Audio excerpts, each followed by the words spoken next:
The guaranteed offer is the easiest way to sell your home. It's really simple. We bring you an all-cash offer. You close in as little as 21 days. No home inspections, no lock boxes, no open houses. Go to markspain.com to get a guaranteed offer and start packing.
Good morning. It is 9:06 on Super Talk 99.7 WTN. My name is Chris Hand. The show is brought to you by Better Water LLC. We love those guys, love our sponsors, and we got a big show for you today.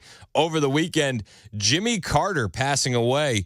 One of the last things he got to do, God rest his soul, was vote for Kamala Harris, and he held out for that, and he made it to the finish line. Congratulations. Donald Trump released a statement. In honor of Jimmy Carter, we will be taking back the Panama Canal and renaming it the Jimmy Carter MAGA American Freedom Patriot Eagle Canal. It's what I would have wanted him to have wanted. Obviously, that's satire. That's from Autism Capital on X, which is a hilarious account, which you should be following. Trump's real statement sounded like this. Those of us who have been fortunate to have served as president understand this is a very exclusive club. And we can relate to the enormous responsibility of leading the greatest nation in history. The challenges Jimmy faced as a president came at a pivotal time for our country, and he did everything in his power to improve the lives of all Americans. For that, we all owe him a debt of gratitude. In his message, Trump said, Melania and I are thinking warmly of the Carter family and their loved ones during this difficult time. We urge everyone to keep them in their hearts and prayers. And there was a follow-up post where Trump said that while I strongly disagreed with him philosophically and politically, I also realized that he truly loved and respected our country and all it stands for. He worked hard to make America a better place, and for that, I give him my highest respect. He was truly a good man, and of course, will be greatly missed. Yeah. Listen, everything that I've seen, all the outpouring of comments about Jimmy Carter is just awful president, great guy. Awful president, terrible president, marred by controversy, inflation, gas lines, hostages, you name it. One train wreck after another. But everybody says he was a great guy. Rest in peace, Jimmy. You know, I know that there's probably other people that have more intimate knowledge of Jimmy Carter than I do, being just 36. But you know, I growing up, I only knew him as the House for Habitat guy, or Habitat for Humanity. You know, this is who I saw Jimmy as. I never really even saw him as the president. But all accounts, terrible president, great guy. Joe Biden had some things to say about Jimmy Carter. And it's wild to me, too, because, you know, Joe's out there doing what Joe does. And in the background, all of this news is coming out about Joe's mental decline. And everybody's like, whoa, we're so stunned to hear all this news that Joe has been having aides cover for him for all this time. We had no idea. And it's like, have you heard him speak? Because the guy that was talking about Jimmy Carter and giving remarks on TV live is the same guy that's been speaking for the last 4 years, and we kind of understand that this guy has a bit of an issue upstairs. And it was all on display when he was talking about Jimmy Carter. This clip I grabbed yesterday. With Jimmy Carter for over 50 years, it dawned on me. He said, I've been hanging with Jimmy Carter for over 50 years. I've been hanging out with Jimmy Carter for over 50 years, it dawned on me. Yeah, he doesn't sound well. Sounds a bit sleepy. Mind you, this is after he's been on vacation in the Virgin Islands. Mind you, this is after he spent 40% of his time as president on vacation. Still so sleepy. But, you know, he had some things to say about Jimmy, and nobody was going to be in his way when he wanted to tell the world that Jimmy Carter was a lot like his dad. You know, he was like my dad. He thought that, he said, Joey, your job's about a lot more than a paycheck. It's about dignity, your dignity. Yeah, we've heard that again and again and again. Again, people are surprised that Joe Biden is slipping upstairs mentally. This news coming out, the Wall Street Journal reports and all the like, really detailing what we already knew. But people are hearing this guy and going, oh, wow, we had no idea. We had no idea. You had no idea? None. We had no idea. He said, talking about Jimmy Carter, how nowadays there's so much negativism out there. So much negativism out there. I know you're tired of hearing me say it over the last 4 years. But folks, there's nothing beyond our capacity. Nothing beyond our capacity. Yeah, hey, you know what? Take some time out of your remarks to remember Jimmy Carter to bash the other side politically, right? Why not? Why not? Again, this is after Joe Biden has spent almost half of his term on vacation. He gets back from vacation, and he still sounds exhausted. He needs to retire. This guy is different. Joe Biden, he has spent 570 days on vacation the last 4 years. Get out your calculator, America. That is 40% of his presidency. That means 4 out of every 10 days, for those of you who aren't good at math, Joe Biden has spent on a beach or otherwise at some form of not working. Could you imagine a schedule like that? Wouldn't you love a schedule like that? 40% of your time is on vacation? 40%, 570 days, almost 2 years of his presidency was spent on vacation. Don't worry, this is coming to an end come January 20th. We are days away. The countdown continues. 21 days, America. 21 days. And we got the country back. Donald Trump is already working currently as if he's the president. And other countries are responding. We'll talk about that in a little bit. But Joe Biden leaving the office in 21 days. It can't get here soon enough. It can't. And he's going to burn through whatever remaining PTO he has on his way out the door. Lord knows he's going to have probably another vacation here before the 20th. And you know what? It might be the best place for him. Let's send him on vacation so that way he can't break anything on his way out. Please. But as he leaves, he's going to be leaving that office in disgrace, says Scott Jennings on CNN. And Scott is absolutely right. It was very disturbing to learn late in the year about just how how poor his health has become. And like many, I did not realize that it had gotten to that point. That being said, I think he showed up for the job. He got the work done. I think some of the accomplishments also in the Middle East and foreign policy will also stand the test of time. You think the Middle East is in better shape today than when he took office? Well, I think he got our hostages home. I think that's a big deal. I think it's important. I'm sorry, which hostages? He's gotten a number of people home. He was able. There's still 100 people over there, Well, there were more than that. including some Americans. Look, I think he's gonna leave office in disgrace. He's absolutely right. Joe is going to leave office in disgrace. You spent 40% of your term on vacation.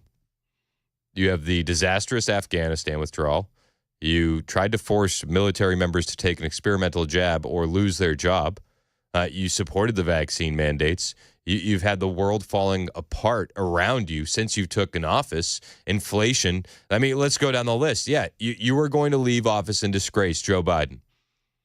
Jimmy Carter is not going to be the worst president in American history anymore. That mantle will be held by Joe Biden. Without a doubt. There's too many examples to go down the line. The Hunter Biden pardon was disgraceful. He's going to be remembered largely for inflation and for the disastrous Afghanistan pullout.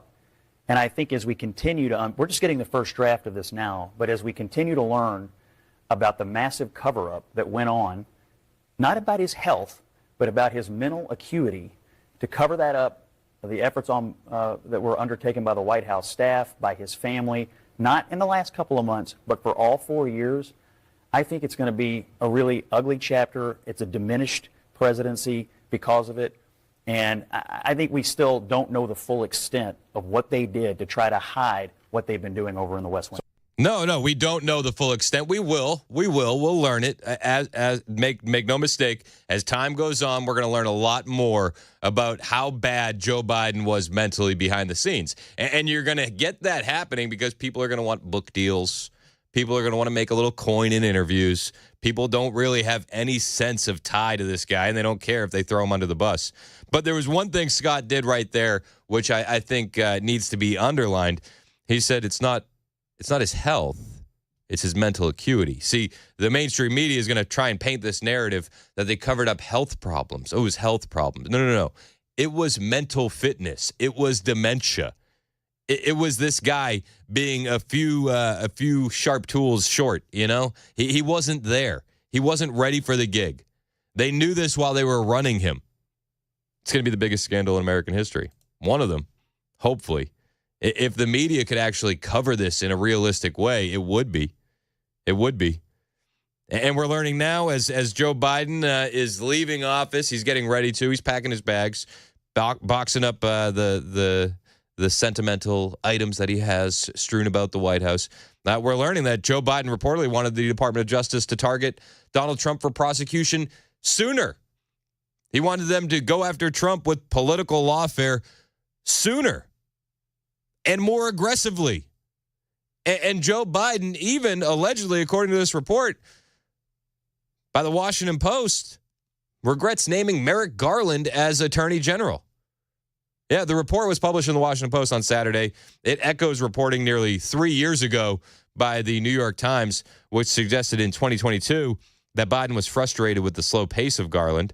The Post in that article noted, in private, Biden also said he should have picked someone other than Merrick Garland as Attorney General, complaining about the Justice Department's slowness under Garland in prosecuting Trump and its aggressiveness in prosecuting Biden's son Hunter, according to people familiar with his comments.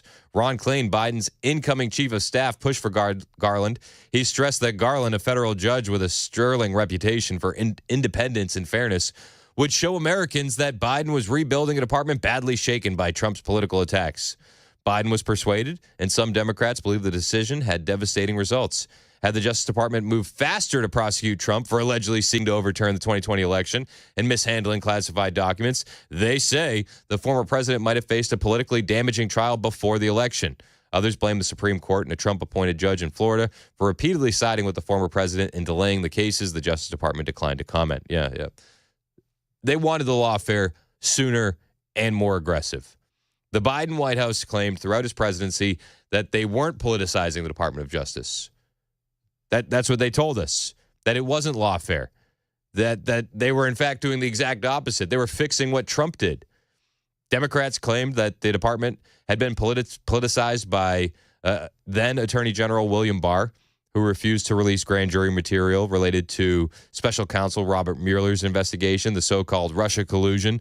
Barr noted that it was against the law for him to release grand jury materials. The Post omits one of the other reasons Garland was picked.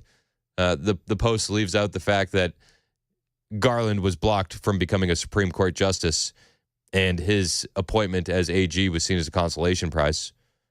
They leave that part out, but there's a lot of the story that's been left out. A lot of this story is going to come to light. It's going to, whether they like it or not. Even CBS News over the weekend admits this. This is Jan Crawford talking about how undercovered, underreported Joe Biden's obvious cognitive decline has been, and how it became obvious during the televised debate in June. One of the things we also do in the year-end correspondence roundtable is dig into what was undercovered or underreported. Jan? Undercovered, underreported.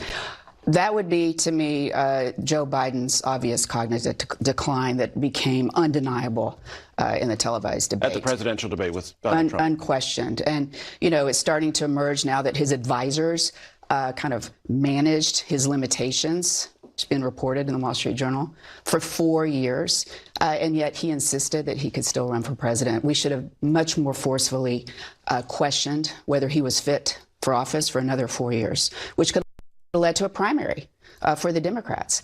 Yeah, we should have much more forcefully questioned Joe Biden's mental fitness the last 4 years, says Jan Crawford on CBS's Face the Nation over the weekend. We should have. Why didn't you? Well, you were too busy lying to the American people about cheap fakes and pushing your consistent narratives and saying that Joe Biden was sharp as a tack and running circles around his press, around his team. And the press reported all of it gleefully. Well, we should have been more forceful. Yeah, no kidding. It could have changed the scope of the entire election. Yet, still, incredibly, we read in the Washington Post that his advisors are saying that he regrets that he dropped out of the race. You know, that he thinks he could have beaten Trump. And I think that is either delusional or they're gaslighting. President Biden has said repeatedly he was sick during the debate June 27th in Atlanta, and he's always been fine, and he leaves fine.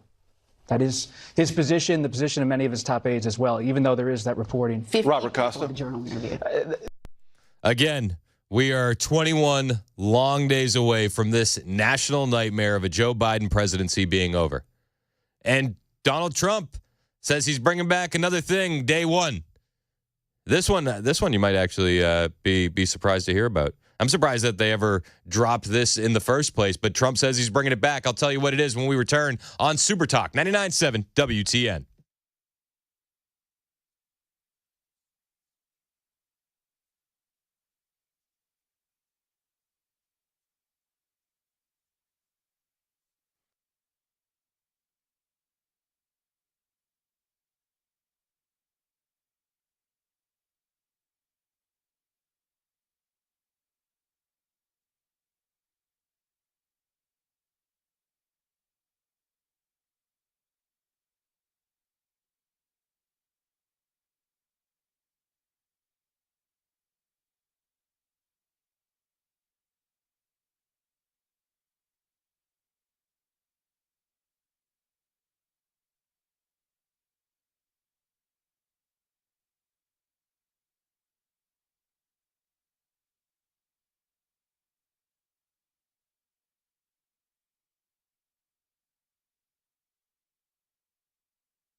What Jimmy Carter considered his greatest accomplishment. Also, the questions aviation experts have about the downing of that South Korean passenger plane over the weekend. Those stories coming up at 9:30 on Super Talk 99.7 WTN. Thank you, Joan Jones. 9:27 on Super Talk 99.7 WTN. My name is Chris Hand, 21 days away from the return of DJT to the White House. And you know what he's bringing with him?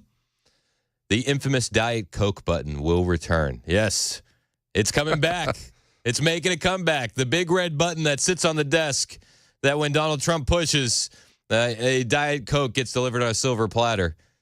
It is, that's coming back. If you had a button like that, what would be your beverage of choice?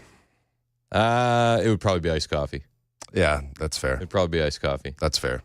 But, I mean, listen, knowing that the Diet Coke button is coming back, it's like nature's healing. You know We're getting back to a little more normalcy. Everything's healing. The return of the button is just one small gear in the well-oiled machine that will remove the current First Family's belongings and move in the incoming First Family stuff just in about 5 hours. Wow. Let me repeat that.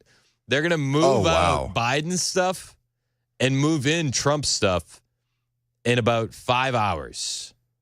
It's either a massive team or like a small, efficient, like just tactical team just going in, deconstructing a room and bouncing. They're going to be, they go in and they put Trump's clothes in his closets.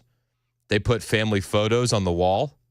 They do it all. Wow. They say this is going to be easier because the Trumps have lived there before. Yeah. There aren't any mysteries about what they would like, how they operate, what kind of products they need. They already know everything. So they say that this is going to be a little bit easier. But Joe's going to be wandering around there for a day or two wondering where he put something. Like, I misplaced this. He's going to come through the front door, start opening Trump's drawers and be like, all right, what? Have you ever heard? I know I left it here somewhere. Have you ever heard those stories where it's like, old residents with dementia, like, return to their home and, walk in? Yeah. Do you think we're going to see something like that? Or that would be wild. Security will stop him at the door. I don't think he'll get to the door. He'll be wrapping the bushes. We got 46 here in his pajamas on the lawn. He's in his pajamas and slippers. Why is he laying in the bush? Yeah. So we'll see what happens. It's going to be. I wish that I could watch that on like a speed loop. How quickly they move everything out and in. That would be wild. Wouldn't that be nuts? With like yakety sax playing over it. Yeah, some Benny Hill music in the background. Listen, I'm excited for Joe Biden to be gone. Today is actually my wedding anniversary. Congratulations, so happy anniversary to Virginia. Joe Biden actually ruined part of our wedding. Oh, no. Have I told you this story? No, I heard this story. I've not heard this this is a good story. one, yeah. So Joe Biden ruined part of my wedding. My hatred for Joe Biden is personal, and it's years back. And I'll tell you how he ruined part of my wedding when we return. And also, happy anniversary, Virginia. It's 9:30 on Super Talk 99.7 WTN.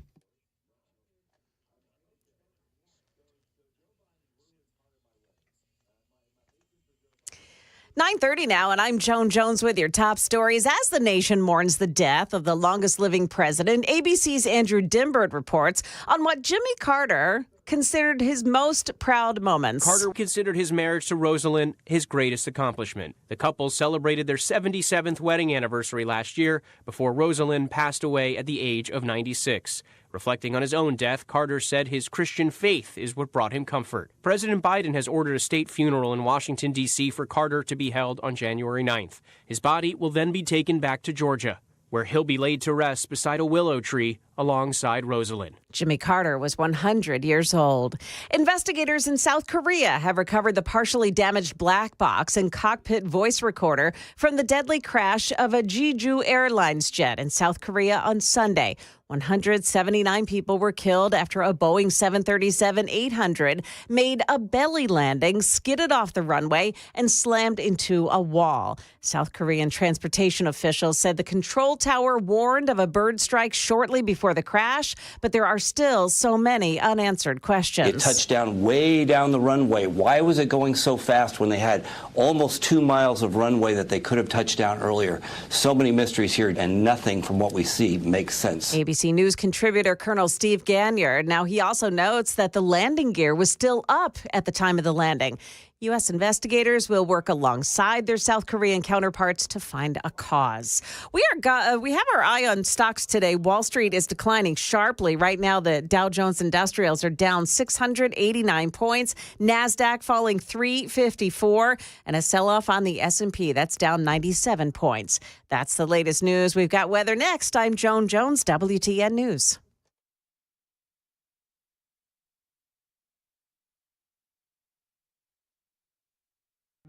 Hey, what's up, guys? It's Matt Murphy in the middle of downtown Franklin, Tennessee. We've talked so much about Savory Spice. I thought, why not show you the place? So let's go on in and see what's popping at Savory Spice. As I've always said, you will smell the spices even before you walk in. I can smell them right here in the doorway. Come on in and let's introduce you to the one and only Holly, who is the owner and proprietor of Savory Spice. Say hey, Holly. Hello, everyone. Now, enough about Holly. Let's talk about spicy and easy products like the incredible taco soup, which, as I said, you put this in a crock pot, you put all the ingredients that it tells you to buy right there, you put the spices in, and it's so easy. So if you don't know what you're doing around the kitchen, it's a perfect way to find your way around the kitchen, as is the Mediterranean dill risotto. Now, for the holidays, pumpkin pie spice. What doesn't it have, Holly? Pumpkin. Doesn't have any pumpkin in it. That's a fun fact for all of you kids out there. Now, if you stop by Savory Spice, either in the Franklin location or at L&L Market, you can get yourself a sample of the dill dip, which is my absolute favorite. Just tell them Matt Murphy sent you to Savory Spice with purchase now. So come by Franklin or L&L Market in Nashville and come see Holly and the entire crew at Savory Spice.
It's 9:37 on Super Talk 99.7 WTN. My name is Chris Hand, working once again on my anniversary. Happy anniversary, Virginia. We don't. I haven't taken an anniversary off. You mean to Veronica? Veronica, yep, Yeah. Victoria. Gotcha. I haven't taken an anniversary off in years. In fact, one of my first fill-in shifts Was on your anniversary? On my anniversary. Wow. Yeah, and Virginia was like, "Go for it. You got to go."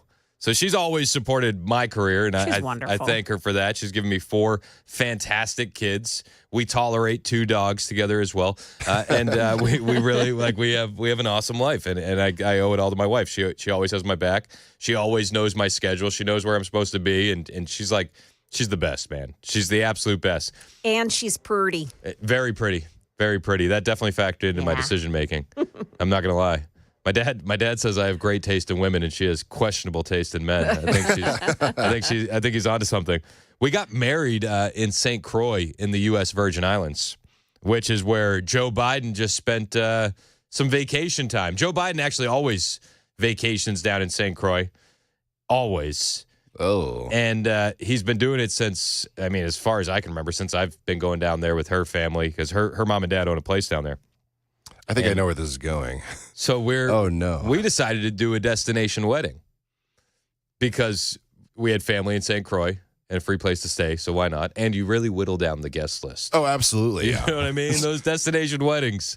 You get Shows who really cares. You get to invite some people, and you're like, yeah, they're probably not going to come. That's okay. That's okay. So anyway, we do the wedding in St. Croix. But we find out on our flight there that you know who else is going to be in St. Croix the week that we're doing our wedding? It's Joe Biden. Oh, boy. So we land and we find out that our guests spent extended amounts of time on the tarmac waiting for Joe to deplane and go to his vacation home. What a generous guy. Awesome, right? Just letting him relax in their planes. So people are stuck in Puerto Rico. They're stuck on the tarmac in St. Croix waiting for Joe Biden. So already just not earning any brownie points with Chris Hand. Nice. And then on the way out of town, he did the exact same thing again. So he flew in the same day as all of our guests, and he flew out the same day as all of our guests. Well, when you guys were leaving, he just needed to make sure that he was trying to see you. But then he's a big fan. But he's bringing in an entourage with him, right? He's got Secret Service. He's got all these people with him. So then rental cars were at it's a tiny, tiny island. Oh, yeah. There's only so many rental cars. There's no one-way rental spot where you're dropping them off or you're getting them from a different city. It's what they have is what they have. So then rental cars were at a premium the entire week. Dang. Thanks, Joe. It was an awesome wedding, though. Good. I wouldn't have done it any other way, man. Good. Listen, you get to marry your best friend on an island in the Caribbean. Yeah, that sounds awesome. Sign me up. So I say all that to say this. Happy anniversary, Virginia. I love you. And thanks again for putting up with me working on our anniversary. To be fair, I got Christmas Eve off. That's true. Listen, we knew this was going to come when our anniversary is right in the middle of all these holidays. Got to roll with the punches. You got to roll with it. So happy anniversary to my lovely wife. As Joe Biden leaves office in 21 days, there's a legacy that he's leaving behind. He ruined my wedding. I say that obviously jokingly. He didn't ruin anything, but he's leaving behind just a legacy of failure. An absolute legacy of failure. We got 21 days left with this knucklehead, and it's going to feel like the time is in dog years. Let's be honest. It's going to drag and drag and drag. But the legacy he's leaving behind is just pure devastation. No, everywhere you look, you can't point to a single section of the country and say, this has gotten better with Joe Biden. This has. One of the legacies that he's going to be leaving behind is homelessness hitting an all-time record, 18% increase in 2024 alone. These numbers were released by the Department of Housing and Urban Development in a report on Friday. Homelessness is it's big business. Let's be honest. Homelessness is big business. And homelessness grew 18% in 2024 alone, fueled by rising prices and a surge of migrants. Who could you blame for rising prices and a surge of migrants? Could be anybody. Yeah, I don't know. I have no idea who we could blame for that. But the 18% increase in 2024 comes on the back of a 12% increase in 2023. Progress against homelessness was made from 2010 to 2017. They decreased the number a bit, 637,000 to 554,000. Not a huge decrease, but a decrease nonetheless. According to that report, it has spiked under Biden's watch to 770,000 in 2024, the largest annual increase since the count began in 2007. Cue the Kamala Harris, "We did it, Joe."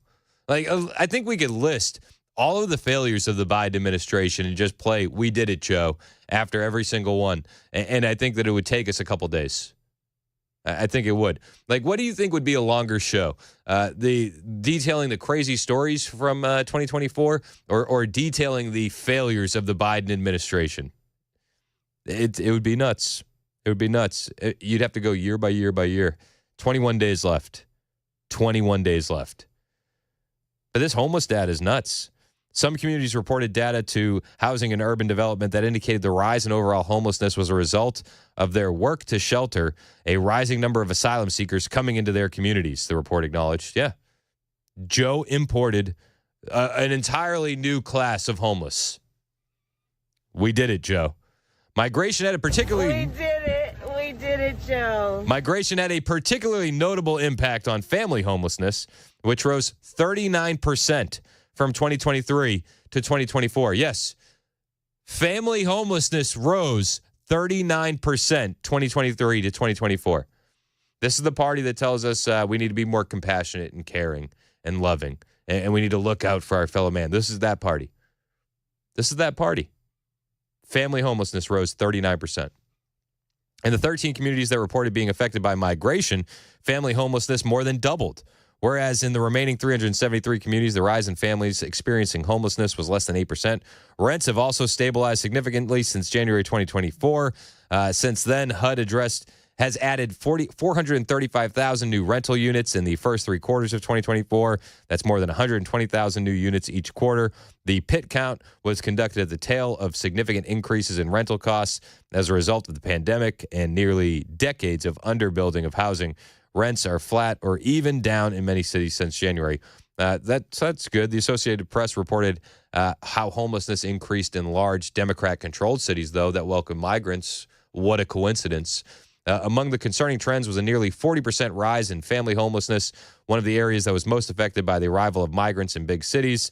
Family homelessness more than doubled in 13 communities impacted by migrants, including Denver, Chicago, New York City. Shocker, right? Are you shocked? No, of course not. But nearly every category of unhoused people grew, with the rise especially steep among children and people in families, according to the New York Times. This is the legacy that Joe Biden is leaving behind. This is it. And I'll be honest with you, homelessness is not going to be fixed anytime soon. Homelessness is turning into a bit of a grift. It is big business. You have a lot of these NGOs, these non-governmental organizations, their administrative costs are exorbitant. You have administrators getting paid $250,000, $240,000 a year to fix homelessness. Yet the problem is if you fix it, well, then these people don't have these high-paying jobs anymore. So there's really no incentive there to fix it. There's an incentive there to just reshuffle the deck chairs a little bit. You know, there's an incentive there to move the ball down the field a little bit, but not hit the end zone. Now, I saw a video going viral from the End Wokeness Twitter account talking about how, you know, the more we spend on homeless, the worse it gets. And everybody can agree with that. We spend more and more, and it doesn't get fixed. And they highlight this video from California where you have a public administrator talking about how much she makes working at an NGO that's supposed to fight homelessness. How much do you make? $242,000 a year. Can you describe what you do in one sentence? I oversee homeless programs for a very large nonprofit in the city of Los Angeles. That's a big role. And what's your biggest struggle in that job? Not enough housing, not enough housing, not enough housing. All right. Not enough housing, not enough housing, not enough housing. Now, this TikTok user breaks down the grift in the housing scam when it comes to some of these big cities like Los Angeles. We're going to expose this entire grift. First, I dug around a little bit, and the nonprofit that she worked for is called LA Family Housing. And according to their IRS Form 990, they received $65 million in government grants last year. And you know how she talked about housing being so important? Well, this is what they're talking about. LA Family Housing is transforming a 1950s motel into apartments for supportive housing. But then you look at the price tag, $60 million for 41 apartments. $60 million. LA has a homeless population of over 75,000, and that's how they think $60 million of taxpayer money should be spent? That's either incompetence or gross negligence, and I'm thinking the latter. Yeah, well, I mean, what would you think? Where would your mind go? Exactly. We go to the exact same place. Because here's what I think the scheme is with all these affordable housing units that are popping up all over Los Angeles. It's a complete bait and switch scam. Because here's what's going on. The construction of affordable housing developments is subsidized by public funds. In exchange, rents are regulated by covenants, but these covenants carry an expiration date. And once a covenant expires, a building's owner is not required to pay back any public funds. Rather, he is freed from all regulations which kept rents down, able to extract and hoard all future profits. And in the city of Los Angeles alone, there is an estimated 11,000 affordable housing units, which will convert to market rate within the next 5 years. Are you paying attention to the grift? Are you paying attention to the scam? I mean, this is just L.A. So these massive public housing projects are nothing but a huge money laundering scheme between these real estate developers and these nonprofit administrators who are making monster salaries, and also politicians who I assume are getting kickbacks, allegedly. I mean, how else would you explain this insane statistic that LA is spending $837,000 to house a single homeless person? So I give these people two options. Either A, actually end homelessness, or B, we should demand to defund this whole boondoggle. Yeah, I mean, I would say defund the whole boondoggle personally. But this homelessness, it's a grift, and a lot of people make a lot of money off of it. But this is one of the legacies that Joe Biden's leaving behind. You got a 40% increase in blue cities of homeless families. Insanity. Absolute insanity. And he's going to leave behind a legacy of just absolute failure, no matter which way you look. And we've recently learned that he's still weak when it comes to China. In fact, one of the foreign policy issues that we've had is the weakness towards China. It's one of actually Joe's biggest issues is his weakness in foreign policy. And we've been hit by another spy hack via China. And it happened on Joe's watch. China? Yeah, I don't think they would be doing this with Donald J. Trump in office. But I'll tell you about another telecom firm that's been hit by a massive Chinese espionage scam. And we'll break it all down when we get back, right here on Super Talk 99.7 WTN. My name is Chris Hand, and it is that time of the year, New Year's resolutions. What are you going to do? You're gonna get yourself into shape? I got a better one that's going to set you up for the future. Get yourself into the best financial shape you can be in, period. Well, how do you do that? You got to start with somebody who knows what they're doing, right? You wouldn't go into a gym and start using all sorts of equipment and pray that it worked. You'd go talk to a personal trainer. Well, you should do the same thing with your money. The guy I talk to is Paul Winkler over at Paul Winkler Inc. Now, I get paid to do these commercials, but I don't get paid to be a client. I'm a client because I trust Paul. And I can ask him any kind of question, and he can always hit me with some data, some facts, and break it down for me in a way that I can understand. And he can do the exact same thing for you. Do some research this weekend. Listen to the Investor Coaching Show.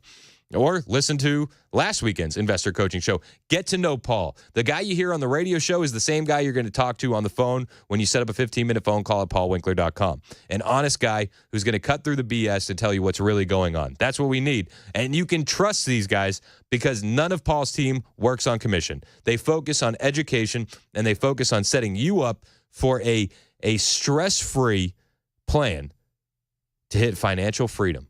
That's what you need. That's what you want. Get it started today at paulwinkler.com. That's paulwinkler.com.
President Trump throws his support behind one candidate in the race for House Speaker before Friday's vote. Also, Wall Street is awash in red today. What experts are saying is going on with investors today?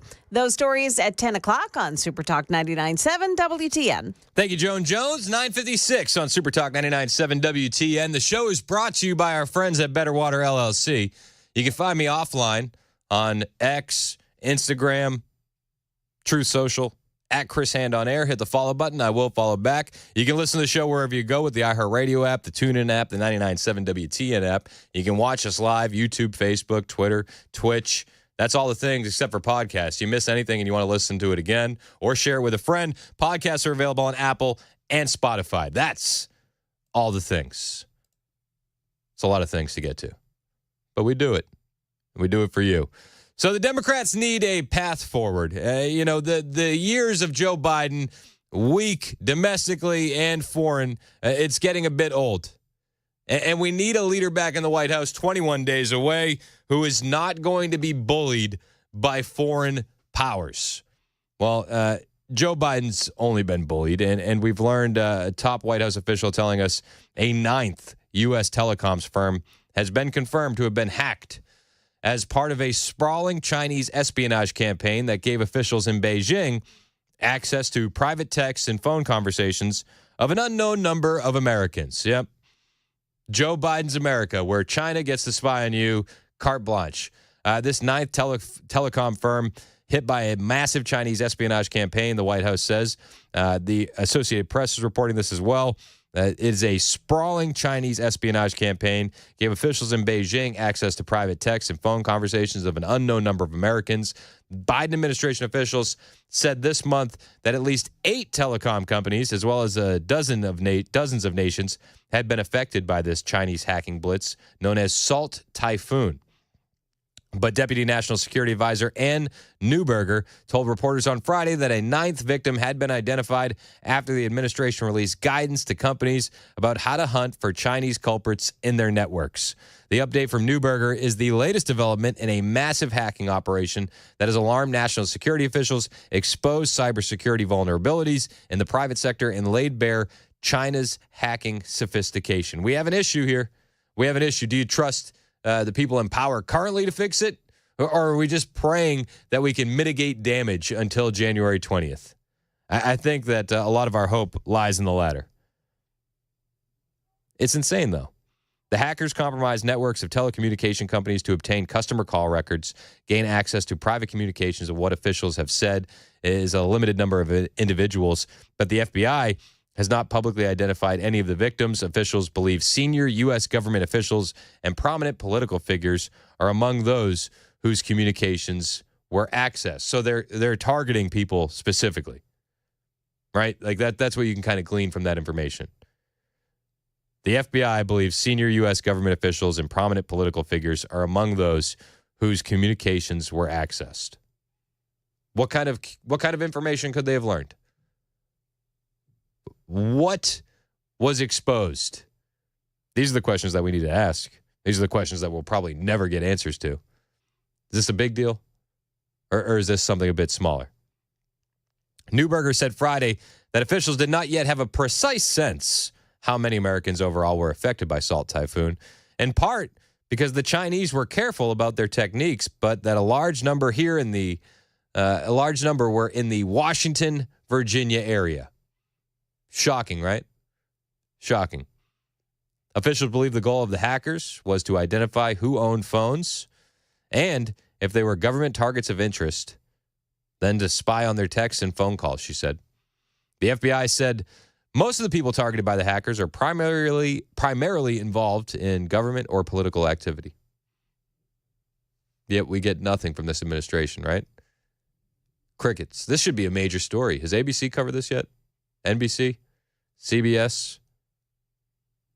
This should be massive, should it not? 21 days.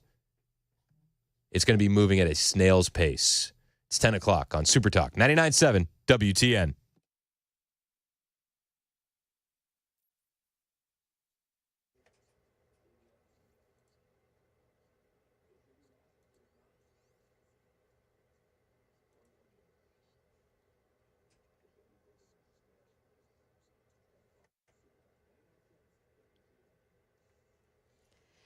Good morning, 10 o'clock. Now I'm Joan Jones with your top stories. I want to let you know that 24 westbound, there is a big problem this morning. Only one lane open before Church Street because of some road work. Now, TDOT has already said that they're not going to set up new road work unless it's an emergency during the holidays. So this must be an emergency situation here.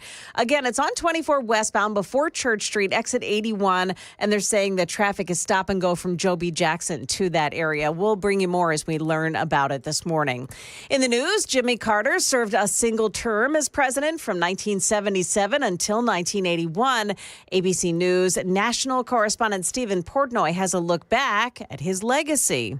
Carter administration includes the Departments of Energy and Education, both created on Carter's watch. Key government reforms were enacted by him in the post-Watergate era, including the FISA law curbing state surveillance. Carter pardoned Vietnam draft dodgers. He oversaw the response to disasters at 3 Mile Island and Love Canal. In Iran, Americans were taken hostage on his watch, and an attempted rescue was a deadly failure. But the Camp David Accords, which marked peace between Israel and Egypt, endured. January 9th will be a national day of mourning. Breaking news this morning, President Trump has endorsed House Speaker Mike Johnson in his bid to serve another term. Trump, writing in a social media post, quote, "He will do the right thing and we will continue to win. Mike has my complete and total endorsement." Now, Johnson is facing some resistance from fiscal conservatives ahead of Friday's vote. Other Republicans, however, caution against another drawn-out speaker fight, which could have ramifications for Congress's duty of counting electoral votes on January 6th. Security is being put in place for New Year's Eve celebrations in New York's Times Square, to include police on the ground and drones in the air. While there are no credible threats, police are mindful of the Christmas market attack in Germany. The NYPD says that incident is a reminder that vehicle ramming remains an attractive tactic for a range of malicious actors. Authorities are also seeing an uptick in ISIS propaganda online that focuses on attacking Christians and the holiday season. That's ABC's Aaron Katursky. Veteran TV and stage actress Linda Lavin has died. You may remember her as the waitress from the TV sitcom Alice. Mel, it isn't always convenient when you have a kid. You take them when you get them. Like I got him at 5 in the morning. Linda Lavin was 87 years old. She died unexpectedly from complications of a recently discovered lung cancer. Well, we are in the midst of a sell-off on Wall Street right now with the Dow Jones Industrials down 550 points. The Nasdaq falling 293. We've got the S&P 500 index down 80 right now. CNBC says that trading is light on this shortened week, and that light trading could make declines appear to be more significant. Investors appear to be taking year-end profits after losing sessions on Friday. And investors are hoping, though, that stocks will find their footing again and trigger a Santa Claus rally. But if they don't, a sell-off now could mean a rebound for the first week of the new year. That's the latest news. We've got weather next. I'm Joan Jones, WTN News. The guaranteed offer is the easiest way to sell your home. It's really simple. We bring you an all-cash offer. You close in as little as 21 days. No home inspections, no lock boxes, no open houses. Go to markspain.com to get a guaranteed offer and start packing.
10:07 on Super Talk 99.7 WTN. Hey, how are you? I'm Chris Hand. The show's brought to you by Better Water LLC. We love those guys. If you need a water filter and you don't want water that could turn the frogs gay, well, get yourself a Better Water LLC water filter. I don't like them putting chemicals in the water that turn the friggin' frogs gay. Yep, I know. Man's got a point. Listen, it's atrazine. We did a conspiracy theory thing this morning on the Amigos. They had like a list of conspiracy theories, and it was like, oh, which one has the biggest tinfoil hat? And I won, obviously. What, really? But no, they didn't have any good ones on there. Like, what was Dan pulling? Yeah, I was about to say Dan with conspiracies grabbing like bottom of the barrel. It was like your first conspiracy theory list.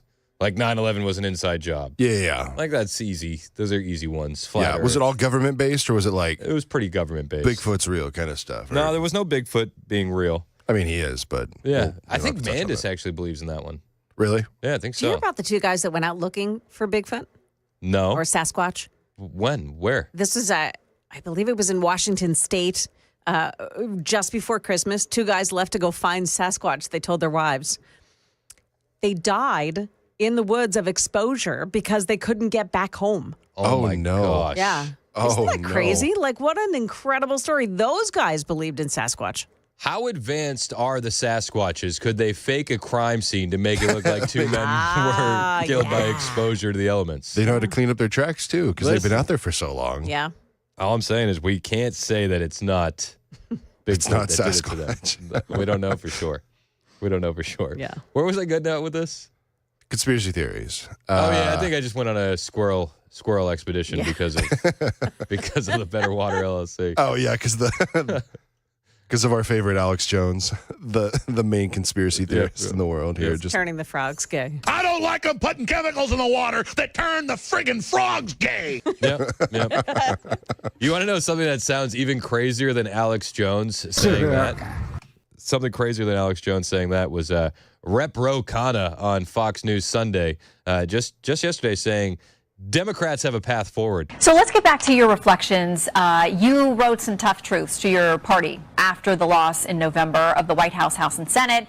You said essentially they weren't listening to people where they are suffering pain. You said you've got to get to common sense on things like crime and safety and those kinds of issues. How has your analysis been received internally? Do you feel like Democrats have a path forward? Absolutely, we have a path forward, but we need generational change. Look, people are upset with the system. They're upset that too many billionaires are spending money on our elections. They're upset that politicians offshore jobs and lost industry for decades. They're upset that health care is being denied to too many Americans. And while this is going on, you have some of the people in our party have been in Congress for 20, 30 years, and they're not change agents. We need a new generation to step up. We need people who were part of the failed status quo to step aside. And I think the vibrancy of the House Democratic Caucus, where you have new generational leaders and some in the Senate, is what's going to revitalize this party. Oh, yeah. Well, we absolutely have a path forward. We just need generational change.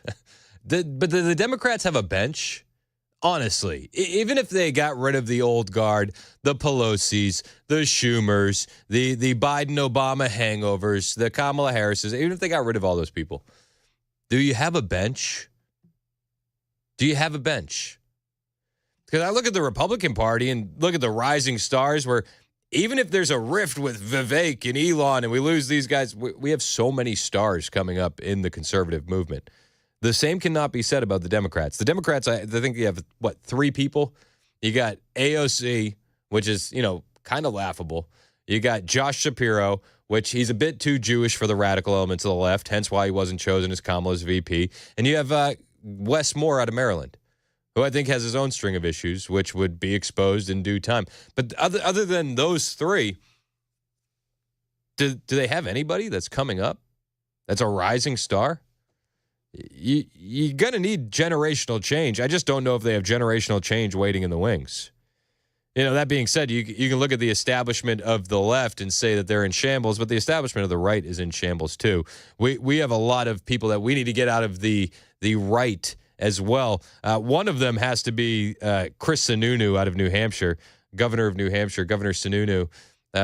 he's on CNN over the weekend insisting that Donald Trump hasn't permanently changed the Republican Party. I don't know which is a crazier statement, to say that either Democrats have a path forward or that Donald Trump hasn't changed the Republican Party.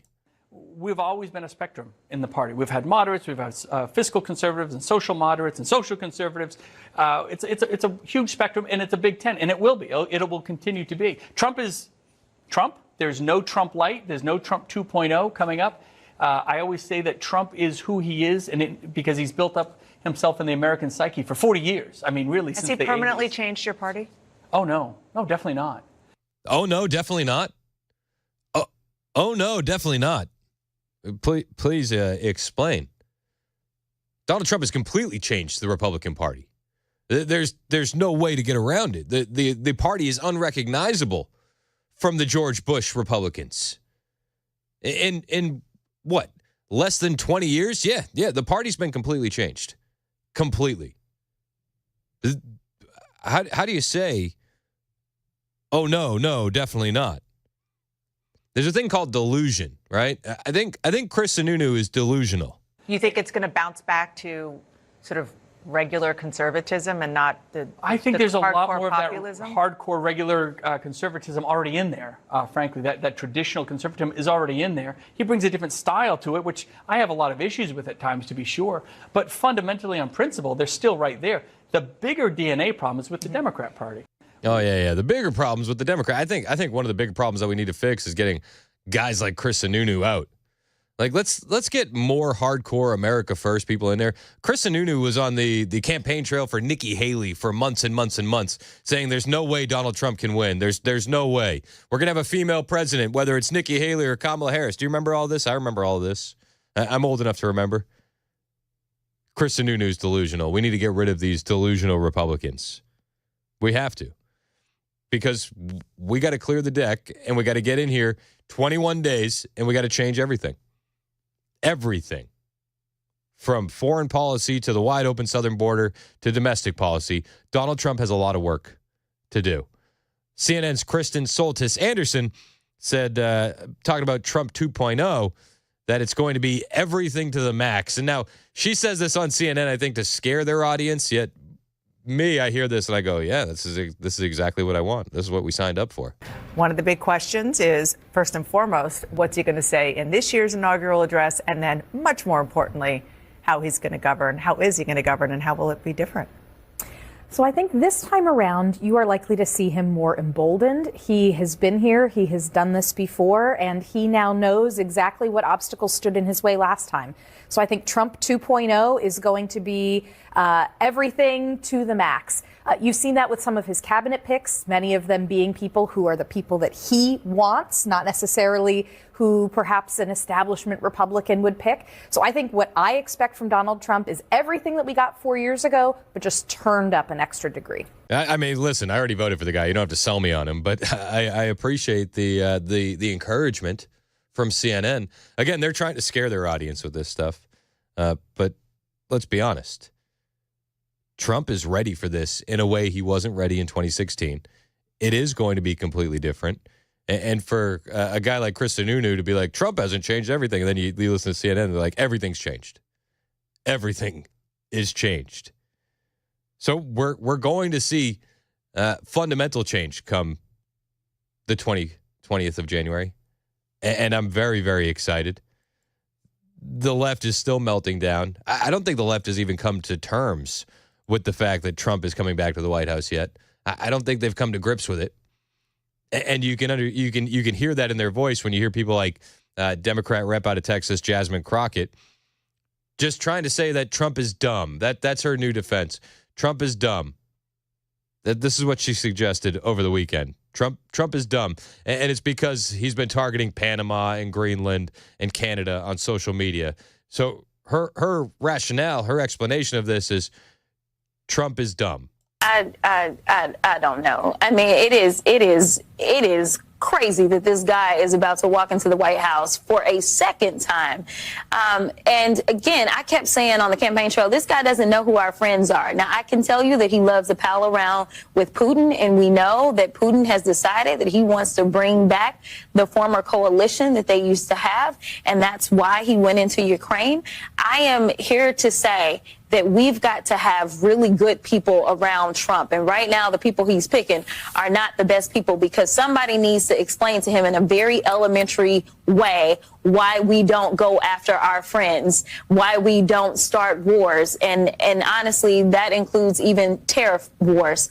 I think somebody should explain to Jasmine Crockett here in a very elementary way that the reason the world is falling apart via war is because of Joe Biden. She says, oh, Putin's going to get the gang back together, and oh, they're going to roll the coalitions back. It's like, do you not understand that Trump threatened to nuke Moscow at one point?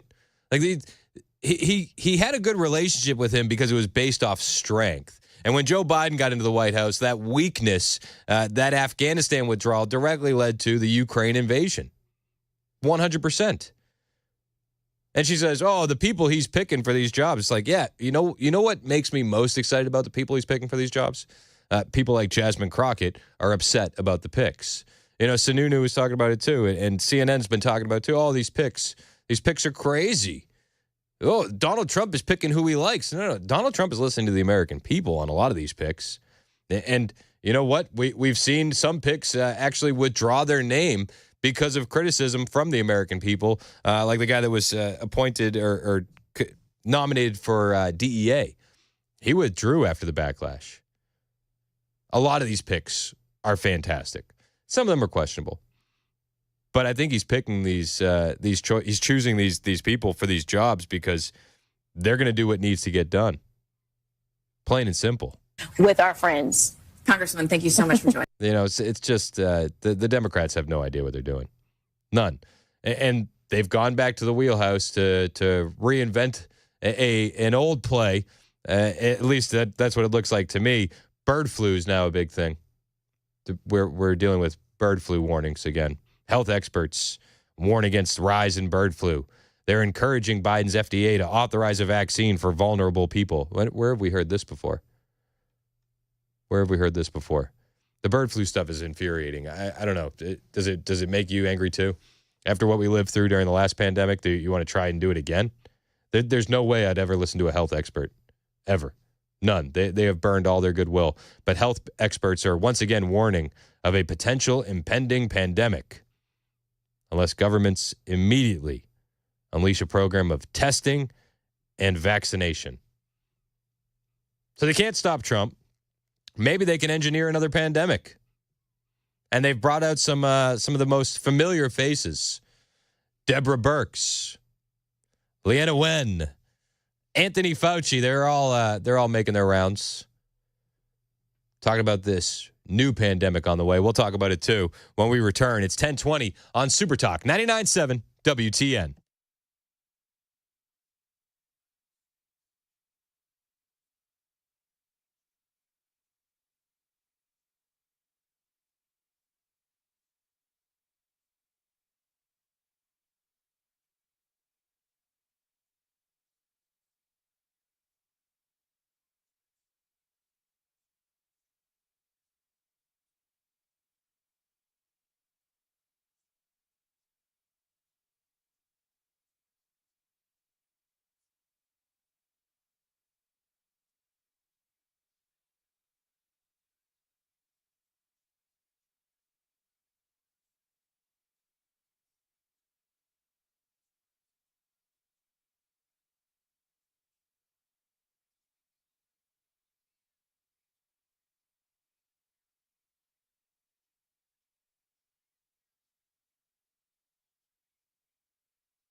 There is bad news for Donald Trump from a New York court of appeals. Also, the black boxes are now being scoured by investigators.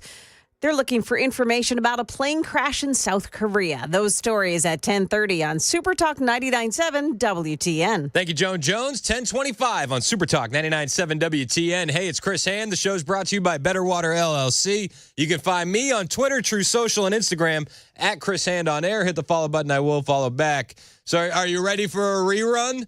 The sequel? Bird flu's back. Oh, we got another pandemic. Are you excited? No, I got excited for a second because I was like, oh, yeah, we're talking about the new Trump presidency. Let's go. No. Wait, no. This is not as exciting of a sequel. Health experts are again warning of a potential impending pandemic. No. Unless we immediately unleash a program of testing and vaccination. Get your mask out. Oh, my gosh. There's no way I'm ever complying with any of that. I'm not going to be staying birdcaged in my home for another year. No. 2 weeks. Don't worry, guys. Just 2 weeks to slow the spread. Yeah. I still see people wearing masks. Oh, yeah. I do too. It's Alone insane. in their cars. Yeah. That one just gets me. It drives me nuts. Like, I see people at the airport, and I'm like, what are you doing? Like, just drive. Like, take your own car. Why would you get on a crowded little airplane if you're that nervous? Oh, my goodness. Yeah, that or like even sharing Ubers, I see people like constantly masking up, especially if I'm working in hotels. I've watched people take off gloves, pull off a mask, and get out of the car, and I'm like, what are you doing? I had an Uber driver when I was leaving AmFest in Phoenix. She was very excited about the Turning Point Festival, and she wanted to know about what Trump was doing there and all this and that. But she was wearing a mask the entire time. And I was like, that threw me off. Interesting. Like, how could you be pro-mask but pro-Trump? I don't know. It didn't make any sense. These pieces do not fit together. It's hard for me to wrap my head around it still. But anyway, we got another pandemic on the way. Are you excited? I mean, No. I'm so pumped. Absolutely not. I'm so pumped. Let's go. Stop it. They've brought out all the usual suspects to sell this pandemic. Neckerchief herself, Dr. Deborah Birx, was there. And she said, listen, guys, you know how we'll know for sure if this is a pandemic or not? Well, we need more testing. That's what we need. CDC report on the first severe human case of bird flu in the U.S. Samples taken from a patient in Louisiana show mutations that could make it easier for this virus to spread from person to person. Now, right now, there's no evidence it's been passed along to anyone else, and the CDC says risk to the public remains low. But experts warn a single mutation like this could potentially lead to another pandemic. Oh, no. Listen, they're worried that these viruses could gain some function. Is that what they're worried about? Where have we heard that before? The virus may mutate and become more easily transmitted person to person. That's Dr. Dean Bloomberg, infectious disease expert, UC Davis Children's Hospital. So the more this virus circulates and specifically co-circulates with human strains, that's going to increase the odds of the virus evolving to more human-to-human transmission. And that of course, could signal another pandemic. Joining us now is Dr. Deborah Birx. You may remember her as the response coordinator for the White House Coronavirus Task Force in we remember the first Trump administration. We are very fortunate to have your expertise as we try to figure out what's going on with the bird flu and what it could mean. So far, 65 human cases of bird flu have been reported in the U.S. this year, all contracted by animals. But now we have this new mutation in Louisiana. How worried should we be about bird flu potentially becoming another pandemic? Well, I love the way you said 63 cases, because I have no idea how many cases there were or are, because our number one principle in preventing pandemics is detect. And if you go to the CDC website, you can see that they're monitoring more than 10,000 exposures, but they've only tested 530. What does that mean? That means we're not testing enough. And we know from other viruses that a lot of the spread can be asymptomatic. Oh, we're not testing enough. You know what we could do? We could shut down Nissan Stadium, and then we'll just set up a big testing facility in the parking lot. What do you think? Think about how many people we could be testing. I'm heading down to the wet market, personally. It gets worse. Listen, Dr. Birx, she says we need more testing. We're worried about asymptomatic spread. I'm like, oh my gosh, again. Dr. Leanna Wen weighed in. So did Anthony Fauci. We'll bring you the latest from the bird flu pandemic, which is, it's impending. It's careening towards us at a breakneck pace. We'll talk about it when we get back right here on Super Talk 99.7 WTN.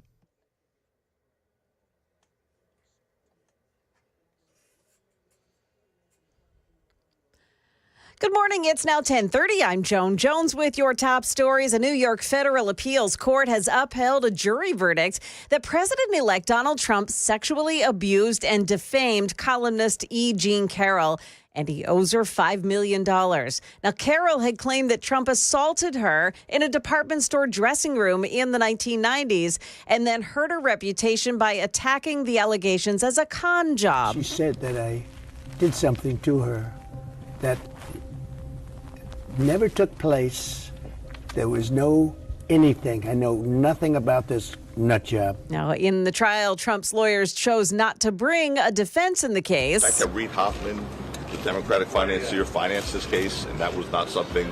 When Donald Trump was accused of making statements that this was a politically motivated claim, and the judge wouldn't let us go into that. Joe Tacopino is one of Trump's lawyers. A separate federal jury awarded Carroll another $83 million for statements that Trump made in 2019, soon after Carroll went public with the allegations.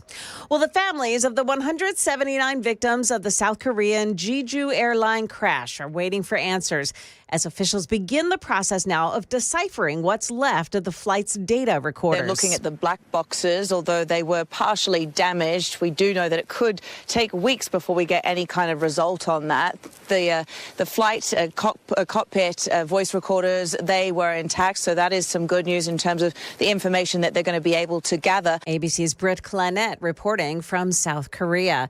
A sell-off on Wall Street seems to be easing a bit now. The Dow Jones Industrials are down 420 points. The Nasdaq still down 245, and the S&P 500 index minus 64 points. That's the latest news. Weather is next. I'm Joan Jones, WTN News. Thank you, Joan. It's 10:32 on Super Talk 99.7 WTN. Hey, it's Chris Hand, and listen, the weather's been fluctuating. We've had warm days, we've had cold days, and if you haven't gotten your heating system serviced the best way, the Busy Bee way with Busy Bee Plumbing, Heating, and Cooling, you are waiting for a problem to pop up. Don't wait. Be proactive. Keep your unit in tip-top shape. Whether you need that annual maintenance, repair, or replacement heating or air system, the guys who I trust are Busy Bee Plumbing, Heating, and Cooling, and it'll pay in so many ways to sign up for that annual maintenance on your plumbing, heating, and air systems from Busy Bee. You can get added rewards and savings by signing up to be a Beehive member. That'll get you thorough annual maintenance on your plumbing, your heating, your air systems. It'll get you no overtime charges 24/7 and 10% off all repairs. Plus, they'll always come see you on Saturday if they're available for those maintenance calls on your weekend, so you'll never be left out in the cold. Busy Bee's your Rude Pro partner, and for satisfaction guaranteed, all you have to do is call Busy Bee Plumbing, Heating, and Cooling, 615-775-7833. That's 615-775-7833, or you can find these guys online at busybeehvac.com.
How worried should we be about bird flu potentially becoming another pandemic? Well, I love the way you said 63 cases, because I have no idea how many cases there were or are, because our number one principle in preventing pandemics is detect. And if you go to the CDC website, you can see that they're monitoring more than 10,000 exposures, but they've only tested 530. What does that mean? That means we're not testing enough. That's Dr. Deborah Birx talking about the next pandemic. Are you excited? Everybody loves a sequel, right? Who doesn't love a good sequel? It's Super Talk 99.7 WTN. I'm Chris Hand. Show's brought to you by Better Water LLC. Another pandemic. Dr. Deborah Birx rolled out for her take on the bird flu. She says, well, we're not testing enough. We're not. We got to test more. So I said, listen, this is just a unique idea that I had. I don't think anybody's ever done it before. I said, let's create a testing facility at Nissan Stadium. Drive up. You could just drive up and get tested and then go back and do your thing. That would work, right? That'll get some more tests done. But I don't like the big cotton swab up my nose. Oh, my gosh. Yeah, the cotton swab. I've never taken one of those tests. Oh, really? Never. It's not comfortable. Nope. Wouldn't do it. Never taken that rough, vaccine. Man. Wouldn't do it. And these are the people that gaslit us the last pandemic, and they're rolling them back out saying, oh, we got another one. Trust us, guys. This one's really scary. Okay. Boom. Yeah. So we got to... We got to test more, I guess. And we know from other viruses that a lot of the spread can be asymptomatic. So we're kind of have our head in the sand about how widespread this is. Can the virus make it through the sand, though?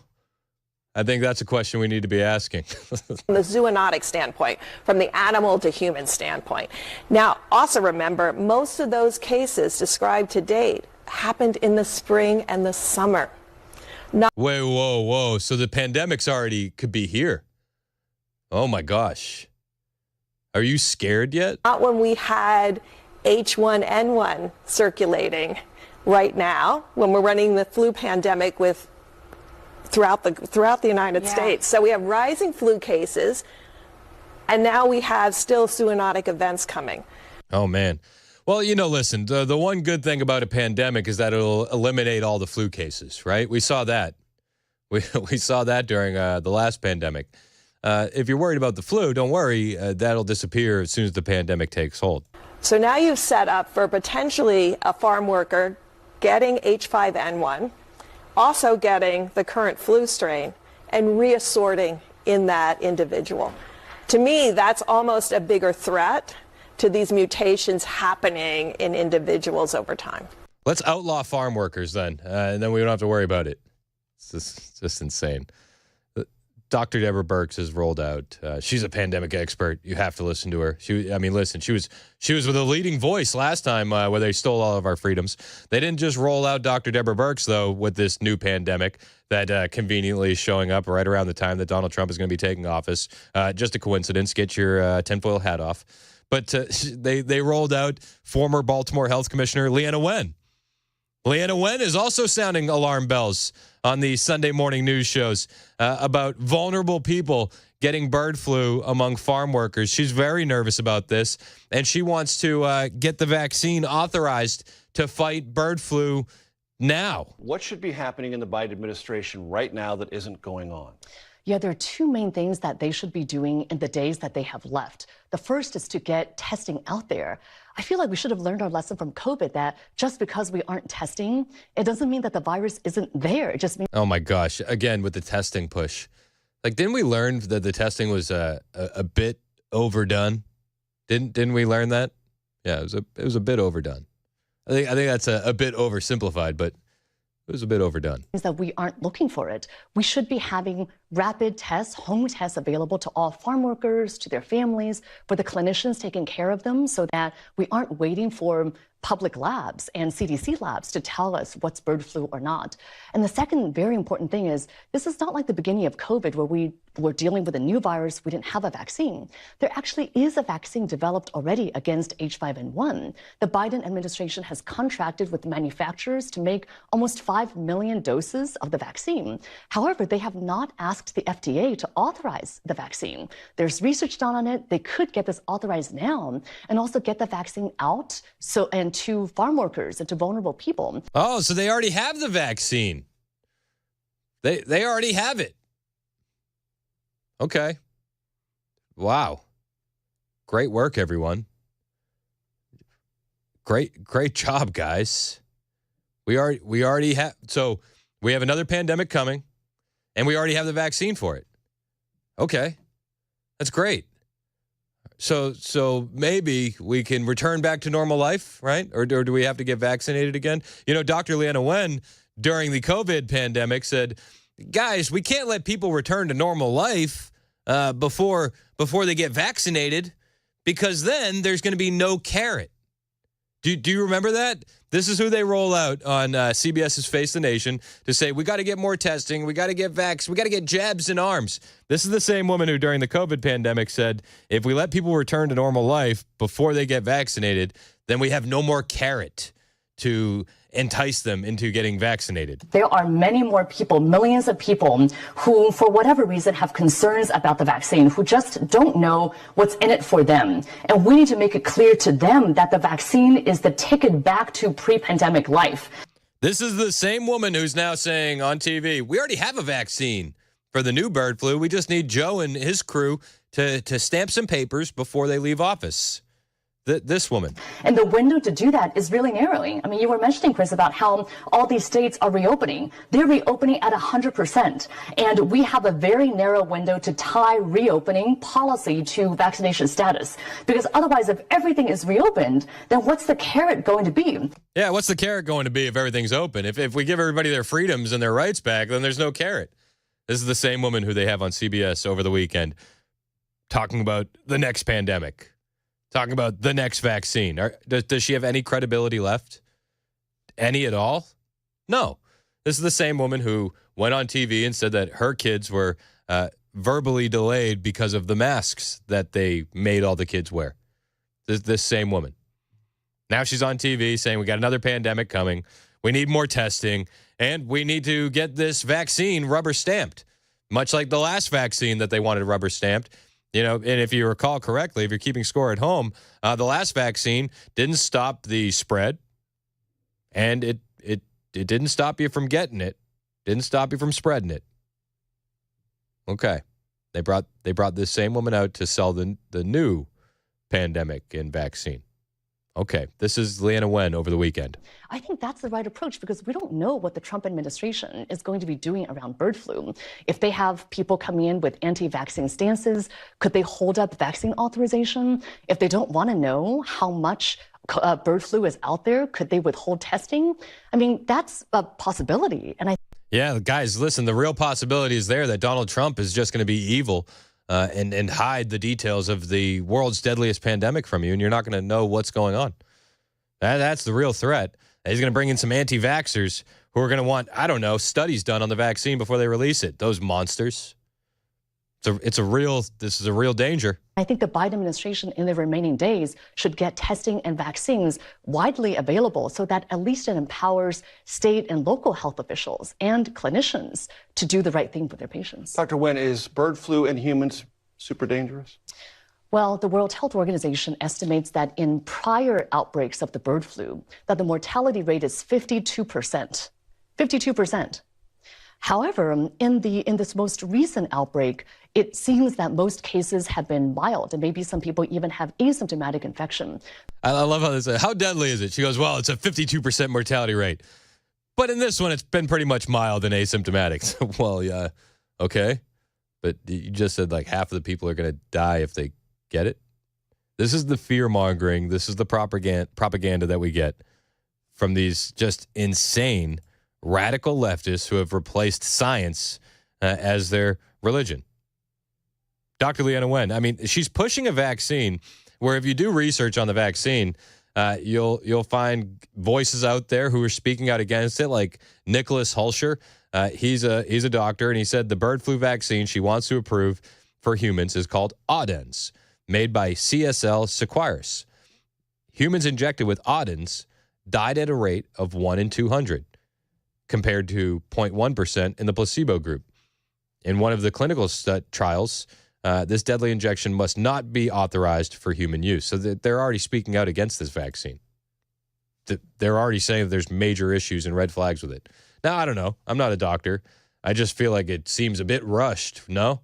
Doesn't it seem a bit rushed to you that, listen, not only is there another pandemic here, but we already have the vaccine for it.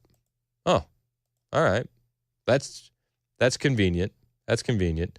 Dr. Fauci was also speaking about the incoming pandemic, the next bird flu.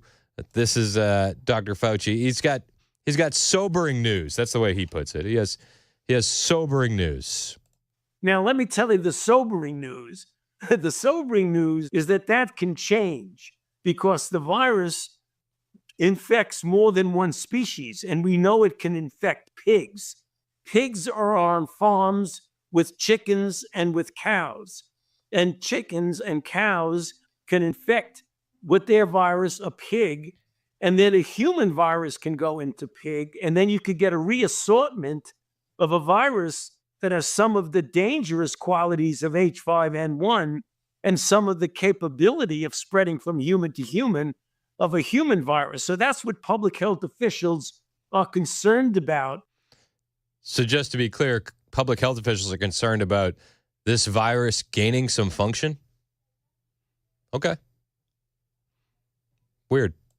That when you have the circulation of this virus in multiple species, including a mixing bowl species like a pig, you might get a reassortment and a mutation that could make this something we really have to be concerned about. And that's the reason why the CDC says, although currently the risk in general is low, we still have to pay close attention to the possibility that might change. Are you paying attention? We're paying attention.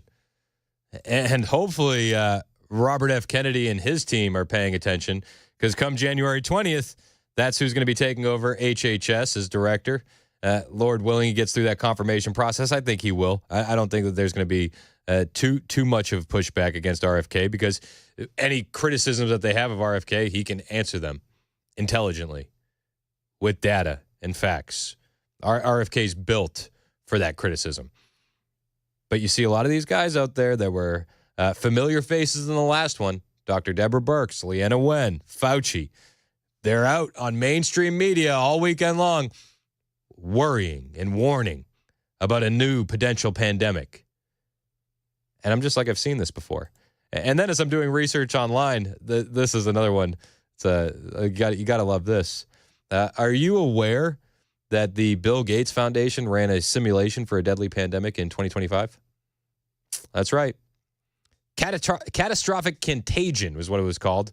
It's a simulation for an enterovirus breakout called SEERS with a higher fatality rate than COVID, and this time disproportionately affecting children. Yeah, they ran that test already. What a coincidence, right? What a coincidence. That simulation was a partnership between Johns Hopkins Center for Health and Security, World Health Organization, and the Bill and Melinda Gates Foundation. I'm not a conspiracy theorist. I'm not. Try not to be. But if this doesn't crinkle up your tinfoil, I don't know what will. I don't know what will. Say that again. Hold on. If this doesn't crinkle up your tinfoil, I don't know what will. That's so good. Listen. That's so good. This is what we do. It's 10:50 on Super Talk 99.7 WTN.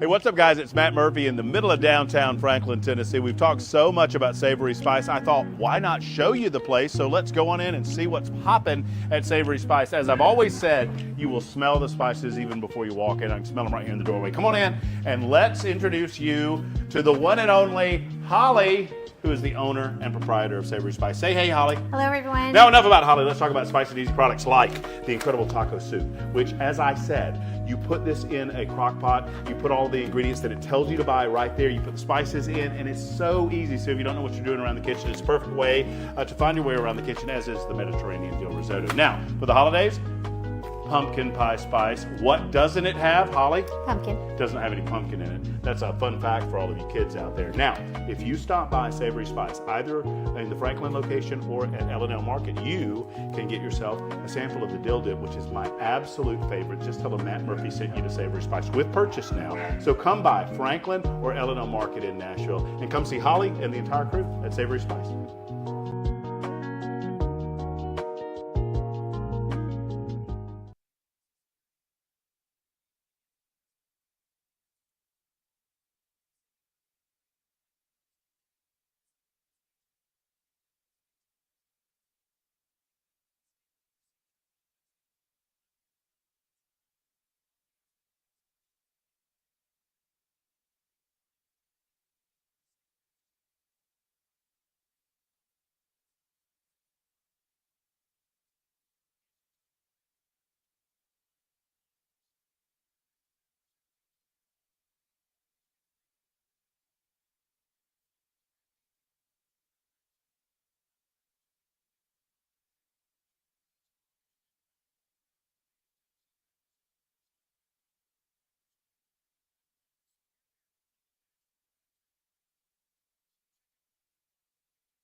Got some traffic problems out there on I-24 in Rutherford County. You got 24 westbound, left lane blocked right before Joe B. Jackson Parkway. That's exit 84. Got a crash there. Road work, 24 westbound off-ramp to Church Street is blocked for that. That's exit 81. Then 24 westbound, that's same one. Why are they telling me that twice? Maybe because it's a real pain in the neck. Top stories coming up at 11 on Super Talk 99.7 WTN. That's Ken Weaver in the newsroom telling you how he really feels on Super Talk 99.7 WTN. Yeah. My man. Ken is back there. He's dealing with the headaches that you guys are dealing with in traffic. I mean, it's so bad, Brother Chris, they had to tell me about it twice. Oh, my gosh. It's wild. It's wild. You know, listen, if the new pandemic comes true, The only net positive I see is less traffic on the roads. That's it. That's all I see. Brian in Bowling Green wants to talk about the next pandemic. What's up, Brian? How we doing, man? Hey, bro. Hope you had a Merry Christmas, and I want you to have a Happy New Year, and I hope everybody else does too. Hey, likewise. I appreciate it. Thinking about the pandemic and all the crap we went through before, and I didn't take the vaccine. I really get upset with people when they say that they didn't, not that they took the vaccine, but they took the boosters and all. I said, you kept believing it. Come on. I'm with you. But here's what I've got. I wish they would come up with vaccines for DA, for dumb A, and for woke. You know, the NIH, the CDC, WHO, WHO, whatever. Yep. All those alphabet stupids.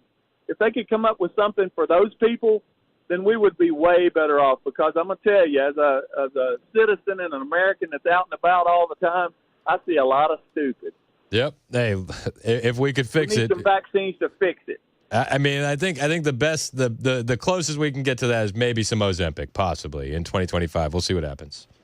Yeah, well, Trump will come up with it if it's out there, I'm sure. Yeah, Lord willing. Hey, I appreciate the call, Brian. Thanks so much, man. Pray for him. Hey, Yes, sir. Yes, sir. We got to keep doing that. My wife keeps saying, she's like, can we just hide him in a bunker until the 20th, please? I think so. I think that would be the best course of action, but Trump is unafraid. I'm surprised he doesn't have one built at Mar-a-Lago already. I mean, that is essentially a massive bunker. Yeah. But like an underground one with like a nice shell across it. Oh, I wouldn't be. They must have a bunker.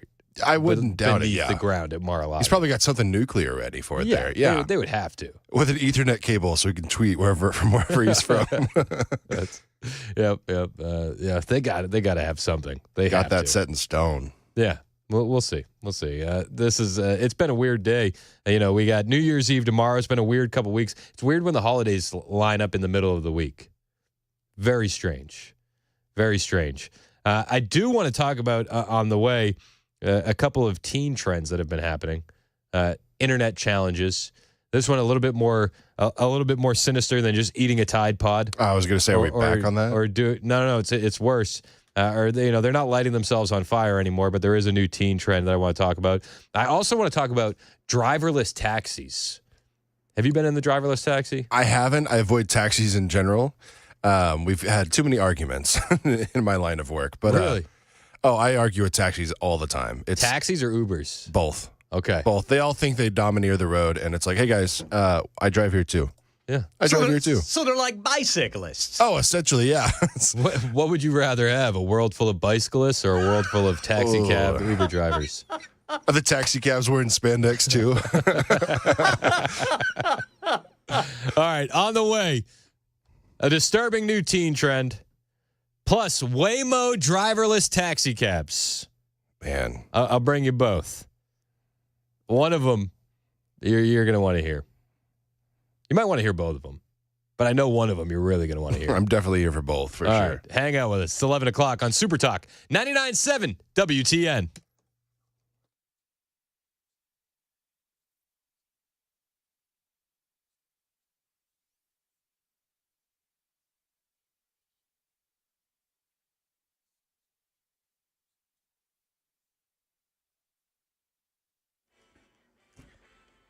It's 11 o'clock on the dot. I'm Ken Weaver with your top stories. Got the full forecast coming up in 5 minutes.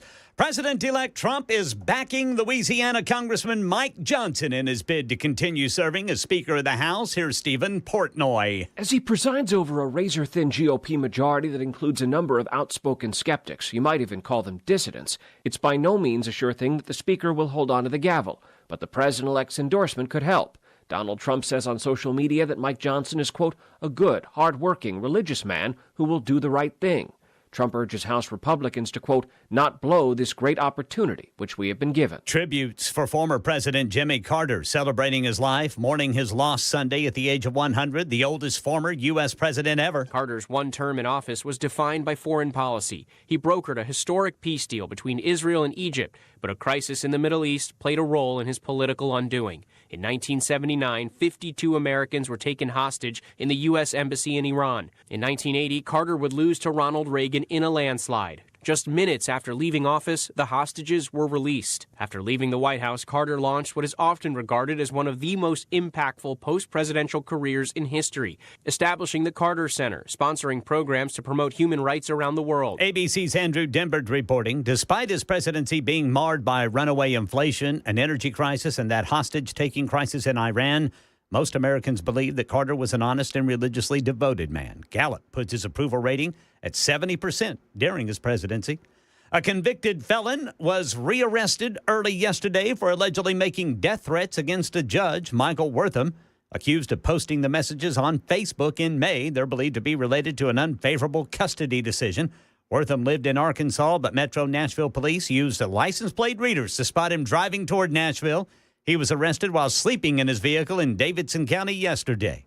And the new year almost here, and it is crunch time for Times Square organizers. Stages and guardrails already in place. Now the final prep for the New Year's Eve celebration underway. Here's Megan Medji. It is going to be a party to remember, saying goodbye to 2024, hello to 2025. Security will be in place. The city hasn't received any credible threats. NYPD will be ready for protests, including those targeting the Israel-Hamas war. The department is also on high alert after a vehicle crashed through a holiday market in Germany earlier this month, as mass gatherings continue to attract would-be attackers. Up to 200,000 people in Nashville expected to attend the big New Year's Eve Nashville Bash over there at Bicentennial Park. Keith Urban going to be the big headliner. That's the latest news. Weather's next. I'm Ken Weaver, WTN News. The guaranteed offer is the easiest way to sell your home. It's really simple. We bring you an all-cash offer. You close in as little as 21 days. No home inspections, no lockboxes, no open houses. Go to markspain.com to get a guaranteed offer and start packing.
It's 11:06 on Super Talk 99.7 WTN. My name is Chris Hand. Mason Fleming is producing. Ken Weaver is in the newsroom. And I got a text here from 2653. Who is paying for all the President Carter memorial ads? It's not me. No, I don't know. I don't know. Is this? I guess it's a big deal anytime a president dies. Yeah, for sure, and especially because of how long he lived. But he had to vote for Kamala. That's what he he said. No matter what, or somebody held his hand while they penciled it in. I'm voting for the first Indian woman to become president. They said, "Sir, she's black." And he goes, "I didn't know that." They didn't tell me. They didn't tell me that. No, I'm kidding. I don't know. Like, I guess is it lost on you and I? Like, I understand Jimmy was a terrible president, great human being, but I don't know. The news, it's just like, okay.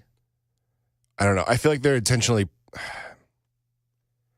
The Democrats have had so many losses recently.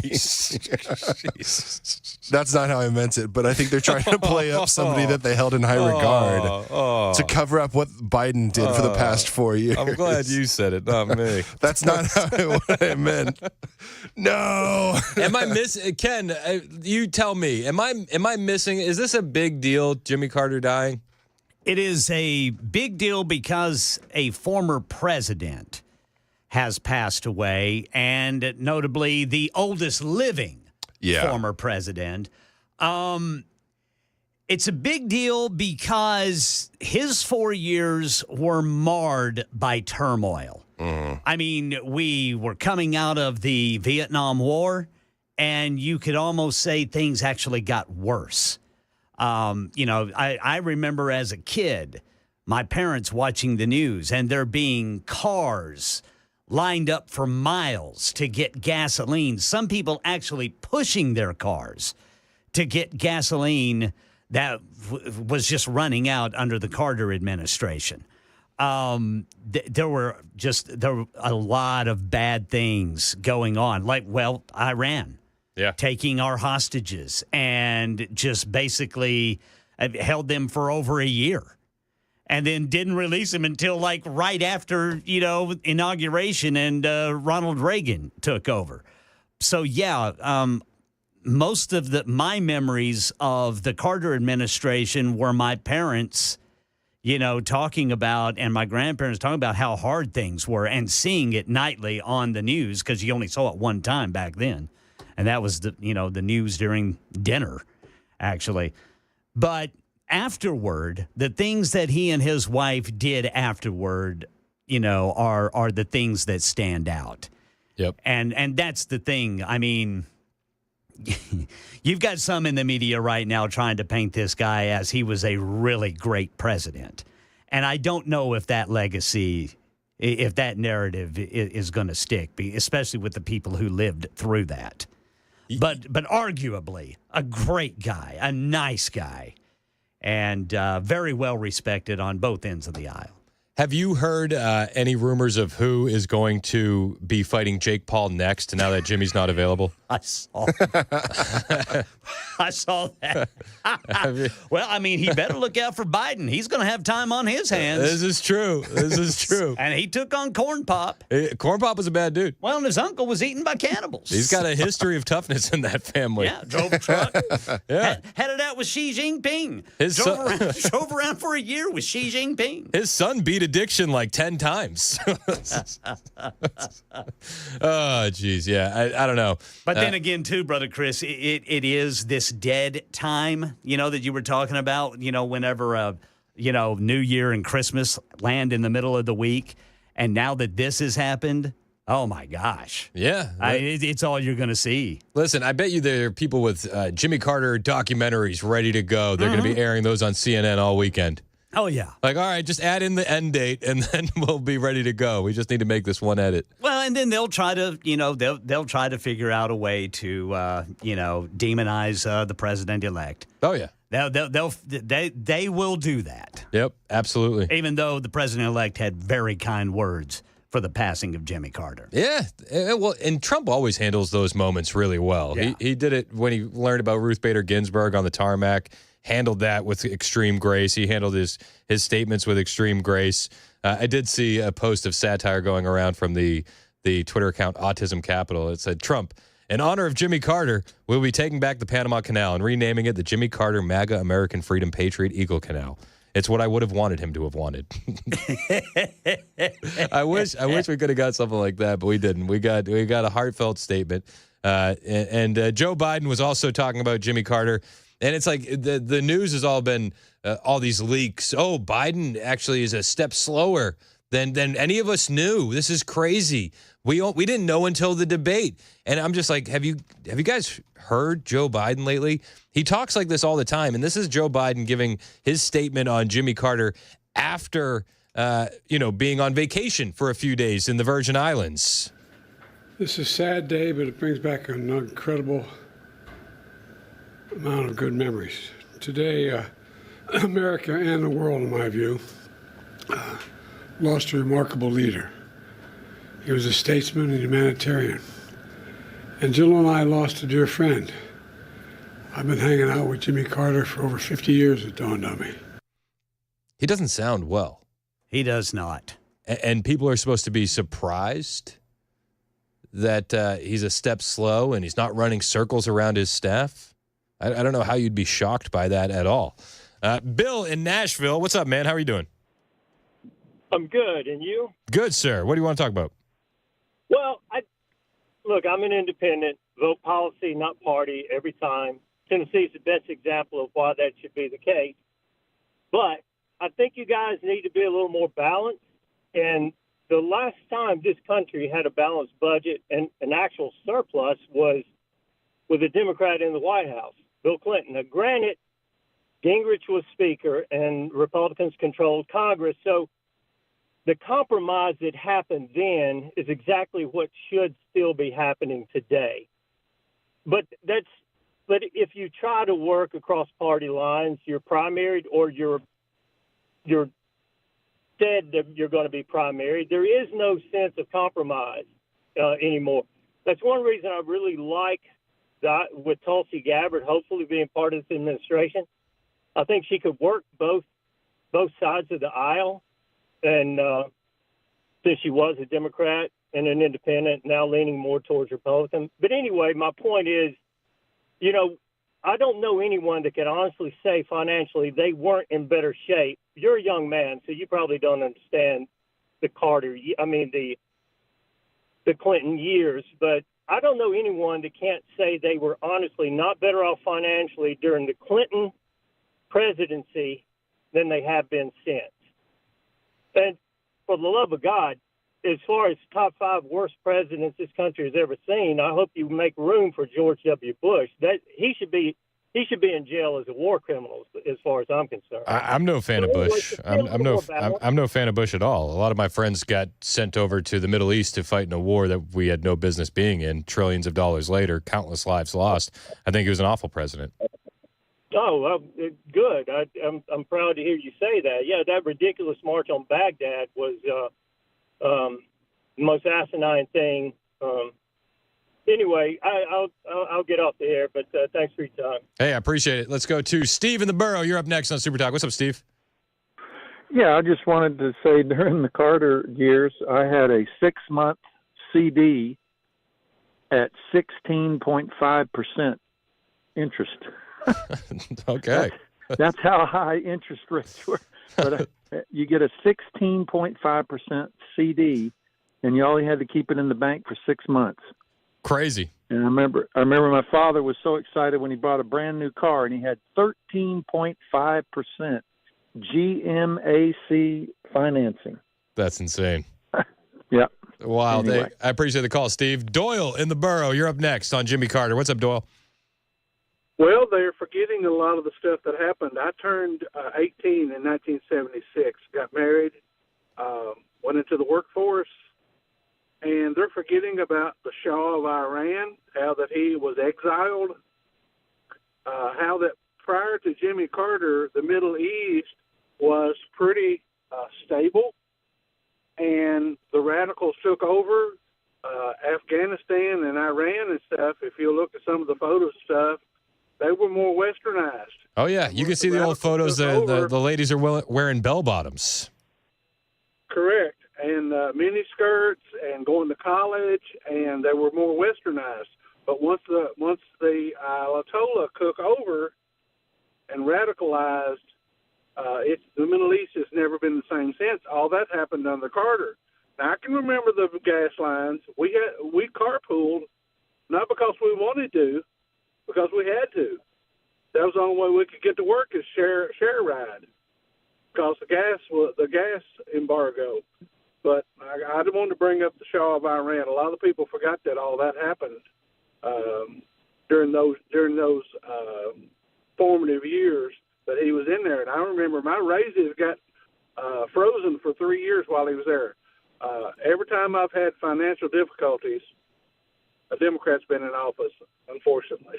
That's crazy. That's Hey, I just appreciate the way it's been. Yeah, I hear you, man, and I appreciate the call. Thanks so much, Doyle. 615-737-9986 if you want to join the conversation. I did say that I was going to tell you about this new teen trend that's happening. So we've heard the Tide Pod eating. We've heard the lighting on fire, all of those kind of challenges. A group of 11 Chicago area teenagers have now been hit with felony charges, including hate crimes, because they've been participating in a new social media trend. Do you know what the trend is? I don't know. I mean, I thought Tide Pods was too far. Well, this is going to definitely be a bridge too far for you. So this new social media trend is you make a fake profile on a dating app, and then you lure and beat men as physically assault them. Why? I don't know. I think maybe Chicago, partly. Maybe just kids is another part of it. Just a known thing. Oh yeah. By the way, if you're dating in Chicago, be ready to get beat up. Just be ready. Insane. All right. So there's 11 minors, all minors, and they're implicated in two separate attacks that took place over the summer. The Mount Prospect Police Department have said in a press release. The first victim was a 41-year-old man who came into the police station approximately 9:45 p.m., saying had been battered by a group of male teenagers in a parking lot at 606 West Northwest Highway earlier that night. They said he arranged to meet someone from a dating app at the location, but was verbally and physically confronted by a group of teens who also allegedly damaged the vehicle he arrived in. The victim relayed the group followed his car in their vehicles before he eventually was able to get away. He's lucky he got away. Yeah. There's another individual, less than 10 minutes later, came into the police department, 41 years old, and it was a 23-year-old. The similar report to the other guy, showed up for a date, beaten up by a group of teenagers. Insanity. This victim said he was able to get back into his vehicle and drive to a nearby home to ask the residents to call 911. He was transported to the hospital with non-life-threatening injuries. Subsequent investigation, which reviewed surveillance cameras, captured the incident at the highway, identified the 11 suspects. This is what kids are doing in Chicago now. I just want to know why. Why is violence what they're turning to? Like boredom and lack of parenting? I guess so. I mean, maybe let them bring back the Tide Pod challenge. I mean, it's just insane. It only affects them at that point and not other people. Honestly, yeah. Also in the news, Waymo taxis. What's a Waymo taxi? It's a self-driving car. So you're in the car alone. I've taken one of these taxis before. Talk about awkward pauses. It is the craziest thing that you've ever been in. But there seems to be an issue with the self-driving taxis. Oh, yeah. And this issue is being noticed in the lovely city of San Francisco. Ah. I'll tell you what the issue is and why I don't think Waymo sees visions of expanding anytime soon because of it when we get back. It's 11:20 on Super Talk 99.7 WTN.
President-elect Trump wants Mike Johnson to stay as Speaker of the House. Ford is out with a new recall. These stories and more at 11:30 on Super Talk 99.7 WTN. Trump wants Mike Johnson. He wants him. That's interesting. He says, hey, keep him. Huh. A lot of the people that joined us at Turning Point USA's America Fest had a different take on Mike Johnson. I'll tell you about those poll results on the way. Not as positive as Donald Trump, apparently. But first, I want to tell you about Waymo, the Google driverless cabs. I've been in one of these in Phoenix. I don't think I would ever take one in Nashville. The roads are too windy. Oh, absolutely. And it makes me a little bit nervous. But in Phoenix, like the city's set up like a grid. So I felt very confident taking one of these cars in Phoenix. And they're insane. It's wild. I mean, you had no driver. You're sitting in there. The car's talking to you the whole time. And it's a cool experience. It's definitely an experience. I don't think I would do it every time. But, hey, when the opportunity presented itself, I was like, why not? And it's good show prep, right? That's honestly what I thought. And it's turning out to be even better show prep because Google is trying to kind of scale up their Waymo service in San Francisco. What could go wrong in San Francisco? Well, as it turns out, the passengers in the Waymo driverless vehicles in San Francisco have reported incidents of harassment and safety concerns while riding in the company's driverless vehicles. You see, these cars have cameras and sensors all around them. So the cars tend to not run people over. So people have figured this out, that you can essentially stop a Waymo car very easily. You just walk out in front of it. And the Washington Post reports that San Francisco, since becoming a testing ground for Waymo's robot taxi service, have seen a bit of an issue with the native San Francisco population and the Waymo passengers, mostly women, actually, are reporting incidents in which their driverless cars are followed, obstructed, or even approached by individuals attempting to enter the vehicle. That's terrifying. Is that not terrifying? Imagine being a woman alone in a car, literally alone in a car, and then you're surrounded by 3 or 4 people. The car doesn't move. The car's not going to leave. And then you're at the mercy of those 3 or 4 people. Insanity. This is never going to take off in San Francisco because of it. In recent months, Waymo passengers, mostly women, have reported incidents in which their driverless rides were followed, obstructed, or even approached by individuals attempting to enter the vehicle. These encounters have left riders feeling vulnerable and exposed, as the absence of a human driver has made it difficult for them to quickly change routes or seek assistance. Stephanie, a San Francisco tech worker, recounted a frightening experience in which a car carrying several young men followed her Waymo vehicle late one evening. With the occupants honking, yelling inappropriate comments, unable to instruct the robotaxi to change its route and avoid leading the pursuers to her home, Stephanie called 911 only to be told that the police could not send a car to a moving vehicle. Sorry, can't help you. If you could get the car to park while you're being followed by these strangers, we could definitely help. But she didn't want these people being led to her home. Couldn't change any of that. Insanity. She called 911 and said, sorry, can't do anything. You're in a moving vehicle. Other riders have shared similar stories, including encounters with pedestrians who have attempted to enter driverless vehicles at red lights and individuals who have deliberately obstructed the path of Waymo cars. The company maintains that such incidents are extremely rare, but they underscore the challenges of programming autonomous vehicles to respond to the unpredictable nature of human behavior. This is going to be an issue in big blue cities. Massive issue. And people in Phoenix have reported these issues also. And I had heard the horror stories before I rode in a Waymo in Phoenix, but I'm like, it's me. I'm a guy and I'll be fine. Middle of the day. I don't stress about this kind of stuff, but like you could understand how this could raise a real issue for a young woman leaving the nightclub at 2:30 in the morning who's had a couple drinks and is trying to go home. You could see how this could have an issue if somebody falls asleep in the back seat and then they wake up and they're surrounded by individuals who want what you have. I was going to say, I do want to know, is it connected to Uber and Lyft as well, or is it just its own system? So the Waymo you can get through Uber and Lyft. Interesting. Through Uber. I got mine through Uber. It said, it's when I had the option, it said, hey, a driverless car could be there sooner. And I was like, yeah, sign me up. That sounds pretty Okay, but cool. it is a separate option. It's not just like a randomized, whatever shows up. It doesn't just show up. You have to opt into it. That's good for the driverless cars. But listen, you could opt into it accidentally and then find out the hard way that you're in the wrong car. Oh, yeah. They're not just receiving red flags because of this kind of stuff, these Waymo driverless taxis. Fat activists have also started speaking out against Waymo. And what is much more jarring than any of this, I'll bring you the latest on what fat activists have to say about Waymo when we return. After Ken Weaver's newscast, which starts right now on Super Talk 99.7 WTN.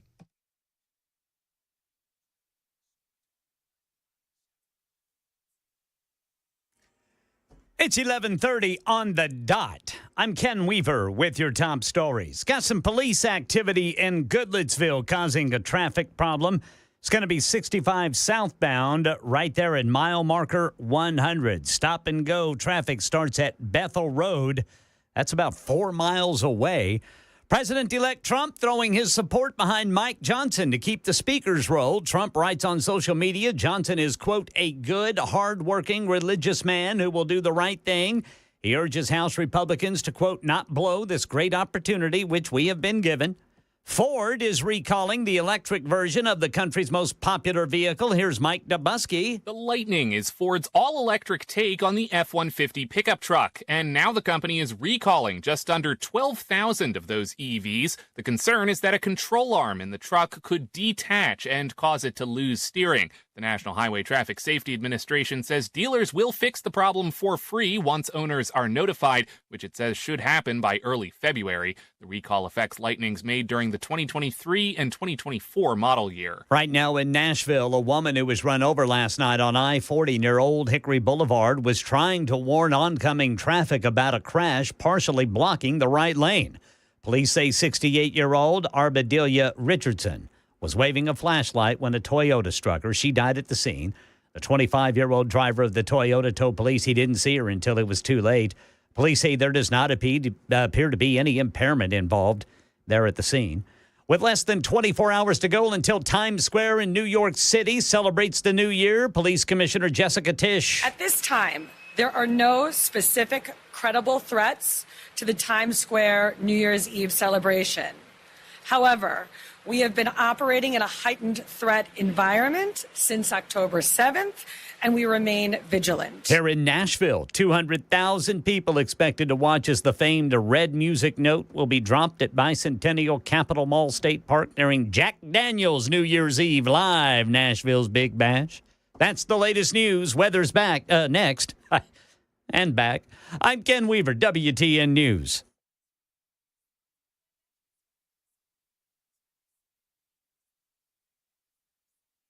Hey, what's up, guys? It's Matt Murphy in the middle of downtown Franklin, Tennessee. We've talked so much about Savory Spice. I thought, why not show you the place? So let's go on in and see what's popping at Savory Spice. As I've always said, you will smell the spices even before you walk in. I can smell them right here in the doorway. Come on in, and let's introduce you to the one and only Holly, who is the owner and proprietor of Savory Spice. Say hey, Holly. Hello, everyone. Now, enough about Holly. Let's talk about spicy and easy products like the incredible taco soup, which, as I said, you put this in a crock pot, you put all the ingredients that it tells you to buy right there, you put the spices in, and it's so easy. So if you don't know what you're doing around the kitchen, it's a perfect way to find your way around the kitchen, as is the Mediterranean dill risotto. Now, for the holidays, pumpkin pie spice. What doesn't it have, Holly? Pumpkin. Doesn't have any pumpkin in it. That's a fun fact for all of you kids out there. Now, if you stop by Savory Spice, either in the Franklin location or at L&L Market, you can get yourself a sample of the dill dip, which is my absolute favorite. Just tell them Matt Murphy sent you to Savory Spice with purchase now. So come by Franklin or L&L Market in Nashville and come see Holly and the entire crew at Savory Spice.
It's 11:36 on Super Talk 99.7 WTN. The show's brought to you by Better Water LLC. We love those guys. Wishing a happy anniversary to my lovely bride, Virginia. Looking forward to celebrating with you later on. Happy anniversary, V. Congratulations, brother Chris. Hey, man. I got one. we got a good one. So, happy anniversary, Virginia. We were talking about the Waymo cabs. And when I rode in a driverless cab, the first thing I did was FaceTime my wife. I said, look at this. It's nuts. And what did Victoria say? She was just astonished. I mean, yeah, I can't blame her. She was astonished. They were actually in Phoenix with me, and I pulled up in the driverless cab. That's so weird, man. Dude, it's crazy. But in San Francisco, they're having issues with these driverless cabs. I was going to say, did they step out and stop the car for you? They didn't. But in San Fran, it's like, you got these, I don't know if they're homeless, but I would assume that they're homeless individuals stopping cars, knocking on the windows, trying to get in. It just seems insane. But that's not the only reason the driverless cabs are under fire today. They're getting heat from all angles. Fat activists have also come after Waymo. Now, I don't want to besmirch this person, so I want to give you her official title. She's a queer automotive educator. Okay? It's not the title I gave her. It's the title that she gave herself. So this queer automotive educator is out there. And apparently, she's too fat to ride in a Waymo cab. She is too fat to ride in a Waymo cab. And so fat activists are very upset about this. Is that what she's educating us on? This is what she's educating. Personal issues? Today she's doing a walkthrough, a drive-by on the Waymo cab. And so she hops in for a ride, and they're vlogging all of this. Too fat to safely ride in a Waymo, and you might be too. It's your favorite queer automotive educator, and recently, my wife and I took our first spin in the self-driving rideshare service. I had concerns, but was cautiously optimistic about the experience. Well, it went downhill afterwards. That cautious optimism led to fat shaming and deep regret and heartache very quickly, as quickly as the ride began. About the experience. After loading up our suitcases and getting comfortable, I buckled my seatbelt. No way I was riding in a futuristic self-driving machine without it. Yeah, that makes sense, right? In fact, you got to be safe. The Waymo car yells at you until you buckle up. Good. It's you're not buckled. We're not moving until you're buckled. Good. But this is really where the problems began for our queer automotive educator. Out it, and bam, the seatbelt clicked and immediately locked. Okay, it happens. Let me try again. Removing my seatbelt instantly made the car scream at me. But I had to. The seatbelt locked yet again almost instantly. So the seatbelt's auto-locking because she's too big. Like auto-locking when she pulls it to put it on, or? Yeah. Interesting. She had one thought. Damn it. And before you think I'm the problem, we're just too damn fat for this car, the seatbelt locked on my smaller wife, too. To be fair, this smaller wife, and I don't say this to besmirch heavyweight people or overweight people. I mean, easily pushing 3 bills. Easily pushing 3. So smaller, yes. Small? Probably not. Probably wouldn't use that to describe the wife. Damn it. And before you think I'm the problem, we're just too damn fat for this car, the seatbelt locked on my smaller wife, too. Fat people deserve a safe, comfortable ride just like anyone else. Waymo, you need to provide seatbelt extenders. It's as simple as that. Yeah, that's it. Break glass in case of fat. They need to provide... You need to provide seatbelt extenders. And the little pouches in the back of the front seat. Oh, my gosh. This is the state of our culture. This woman probably makes actually good coin doing these kind of videos. Oh, probably. Yeah, they attract, clickbaity titles for sure. Queer automotive educator.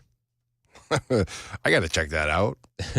Is it QAE on the business card? Or do you think they spelled the whole thing out? Depends. Is it charged by letter? Right? Listen, I don't know. I don't know. I don't even know how to segue out of this. So let's just go over to Mike Johnson stuff. Donald Trump endorsing Mike Johnson. Are you shocked by that? It does seem that Donald Trump is now officially in the camp of Mike Johnson. He's going to have his back. He wants him to continue as Speaker. These are what the reports have. And you know what? Hey, I think there's a couple things you could ask. Is Mike Johnson better than Kevin McCarthy? Sure. Did Mike Johnson hire basically all Kevin McCarthy's staff? Yeah, he did. Is Mike Johnson diehard MAGA? I don't think so. Does Mike Johnson respond to bullying from the MAGA crowd? Yes, absolutely. Maybe that's what we need. But Trump has endorsed Mike Johnson for House Speaker in the 119th Congress, posting a statement on Truth Social. We are the party of common sense, a primary reason that we won in a landslide the magnificent and historic presidential election of 2024. All 7 swing states, 312 electoral votes, and the popular vote by millions of voters, despite large-scale voter fraud taking place in numerous states, including California, where votes are ridiculously still being counted or under review, all won with ease, calm, and professionalism. Republicans are being praised for having run a legendary campaign. Democrats are being excoriated for their effort, having wasted $2.5 billion, much of it unaccounted for, with some being used to illegally buy endorsements, $11 million to Beyonce, who never sang a song, $2 million to Oprah, for doing next to nothing, and even $500,000 to Reverend Al, a professional con man and instigator who agreed to interview the star-spangled candidates, Kamala and Joe. We ran a flawless campaign, have spent far less with lots of money left over. They ran a very expensive sinking ship, embracing DOJ and FBI weaponization against their political opponent, me. But it didn't work. It was a disaster. Let's not blow this great opportunity which we have been given. The American people need immediate relief from all of the destructive policies of the last administration. Speaker Mike Johnson is a good, hardworking, religious man. He will do the right thing, and we will continue to win. Mike has my complete and total endorsement. Wild. I didn't think Speaker Mike Johnson was gonna be the guy. Maybe he is now. Does he still have the votes? I don't know. Do we have the votes for a hardcore MAGA guy? Probably not. But you got guys out there like Thomas Massey saying that he's not going to vote for Speaker Mike Johnson. There was a straw poll done at America Fest, which is done every year at Turning Point USA's America Fest. And the straw poll was, one of the questions was, should Mike Johnson remain Speaker of the House? And according to that survey, only 22% of the 20,000 plus people in attendance at America Fest approve of Mike Johnson. 62% disapprove of his performance as Speaker. The straw poll also asked attendees, do you think Mike Johnson should remain as Speaker of the U.S. House? Most, 58.8%, said that he should not remain Speaker, and only 13.7% believe he should remain Speaker. Over one quarter, 27.5%, remain unsure. I mean, the American people have kind of made their voices heard when it comes to Mike Johnson. Nobody's really impressed with him. Nobody. Are you impressed with Mike Johnson? 615-737-9986. Impressed enough that he should be getting a full endorsement from Donald Trump?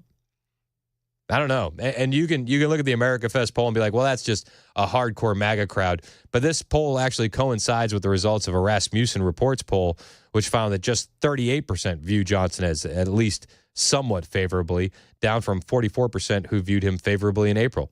Breitbart News detailed that poll, saying of that 38%, only 14% have a very favorable impression. Another 36% have a somewhat unfavorable view of Mike Johnson. And of those, 19% view him very unfavorably.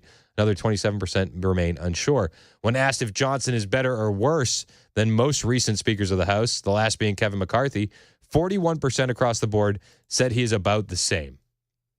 That's my biggest issue. It just seems like it's business about the same.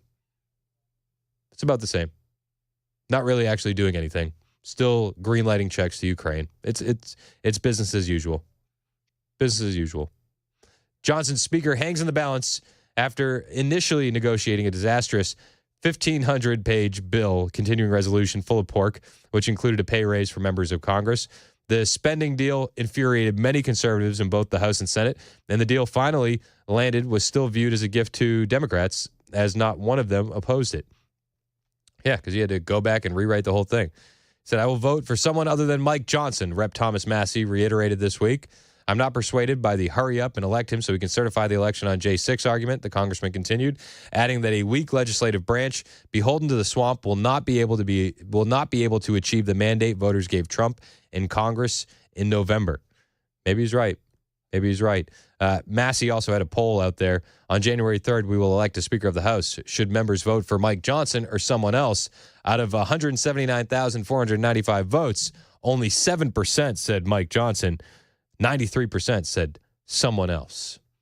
So even with the Trump endorsement, we're going to have to find out what happens. And we're going to be finding out what happens in a matter of days. In a matter of days. Trump has officially endorsed Mike Johnson. I don't know if that's a good move. I don't know if it's a great move. I don't know if it means anything at all.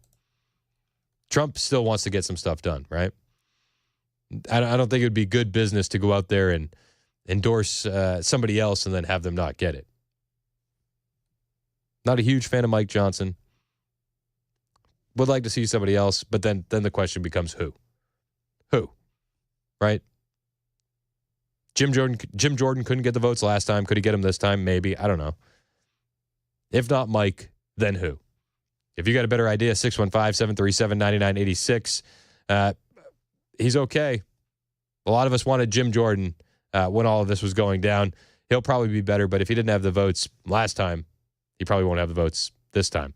As this story develops, we'll keep an eye on it right here on Super Talk 99.7 WTN. On the way, we're going to check in with Chad Benson, who's settling into the Chad Benson Show here on Super Talk. See what he's got planned for the rest of the day for you here, right here on Super Talk 99.7 WTN.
Hey, what's up, guys? It's Matt Murphy in the middle of downtown Franklin, Tennessee. We've talked so much about Savory Spice. I thought, why not show you the place? So let's go on in and see what's popping at Savory Spice. As I've always said, you will smell the spices even before you walk in. I can smell them right here in the doorway. Come on in, and let's introduce you to the one and only Holly, who is the owner and proprietor of Savory Spice. Say hey, Holly. Hello, everyone. Now, enough about Holly. Let's talk about spicy and easy products like the incredible taco soup, which, as I said, you put this in a crock pot, you put all the ingredients that it tells you to buy right there, you put the spices in, and it's so easy. So if you don't know what you're doing around the kitchen, it's a perfect way to find your way around the kitchen, as is the Mediterranean dill risotto. Now, for the holidays, pumpkin pie spice. What doesn't it have, Holly? Pumpkin. It doesn't have any pumpkin in it. That's a fun fact for all of you kids out there. Now, if you stop by Savory Spice, either in the Franklin location or at L&L Market, you can get yourself a sample of the dill dip, which is my absolute favorite. Just tell them Matt Murphy sent you to Savory Spice. It's 11:53 on Super Talk 99.7 Franklin or WTN. L&L I'm Chris Hand, joined in studio by Chad Benson. What's up, man? What's up? How we doing? I'm ready to roll. Yeah, you're settling into the 12 to 3 nicely. I am settling it in. I told you, Belt, like we hit the ground really running. Like this has been our soft opening. Like we opened our cookie shop. It's been a soft opening, but starting Thursday, it's all hands on deck. I love it, man. What's the big story on your radar today? The big story. I mean, obviously, the plane crash is a trip. That is a weird thing because. All these planes, I mean, obviously. Yeah, I was going to say, which one? Because there's only like 4 plane crashes. Plane crash. Sorry, we shot your plane down. Sucks for you. I'll make one of you guys feel better by not killing the rest of you. Thank you very much. Like, that's his apology. It's like, maybe something happened. If it did, we're apologizing. But we're going to talk, obviously, about the whole one in South Korea because... Did it hit a bird? Because it looks like it did. And then why'd you guys land in the middle of the runway towards the end? Did you have nothing? I mean, we're going to find out a lot with the black box. But then, you see it, it's sliding, and you think, okay, we're on the ground, and boom. Yeah. That thing went up in flames. Insane. Yeah, crazy. Yeah. So talk about that. Obviously, Jimmy Carter. I was listening to you on the way in and on my walk, and, you and Ken talking about, I remember Carter because you're too young. I mean, Ken and I remember, and Belle and I were talking about it. It's kind of like for our age, it was like the first full, real jump into like politics and what was this all about? What's happening in the world? But so many things that Carter did, also stuff that you can almost mirror with Biden. Yeah. And Trump coming in with Reagan. If you watch an old SNL episode from the 70s and you replace Carter with Biden, all the jokes still work. Yeah, it was crazy. So we'll talk a bit about that. We got, the interesting thing is it's the New Year's resolutions, weight loss, but the push now to get kids onto Ozempic and stuff. Jimmy, go outside. It seems a bit forced, does it not? It does. Well, and I think part of it is the fact that some of these kids are so far, they're not 20 pounds overweight. This one kid's like, he's a big kid, but he's like 350 pounds. Yep. I feel bad, man. It's like you look at some of these kids and it's like you have to think parent abuse. Yeah. And then, but some of it's the food that they're eating. Oh, absolutely. And the fact that we don't let them do anything anymore. When we were kids, man, I rode my bikes. I always joke. We had commercials on. Again, you were You're young. I like saying that to him. We had commercials on that said, "Hey, it's 10 o'clock. Does anybody know where your kids are?" And you're like, "Oh yeah, we got kids. I remember those. We should go find out where those kids are." Yeah. It's like my mom and dad would say, "Don't come back until later tonight." Yeah. And then I would. That was it. They wouldn't know where we were. I was 20 miles away riding my bicycle. They didn't know. They didn't care because they trusted. And somewhere along the line, kids stopped doing that. And then once you got into social media, then everything became planned. It was play dates and all these things. But now we're at the point where it's like, oh my God, we're so desperate because these kids are overweight. And the coming fat enormousness of our healthcare service it's going to literally break under its own weight. But do we have any data that shows what that long-term use of those peptides will do to you? I don't. Well, yeah, I mean, obviously through diabetic patients we do because they've been using it for a long time. But the people who don't have diabetes, but let's be real, if you're using it, chances are you're already pre-diabetic. Yeah. You're on your way. Some people want to use it for, because I need to lose 20 pounds or something like that. Yep. The thing I'm always curious about is why does it work? And even the doctors can't explain the fact that it kills the food noise, which is you thinking about food all the time.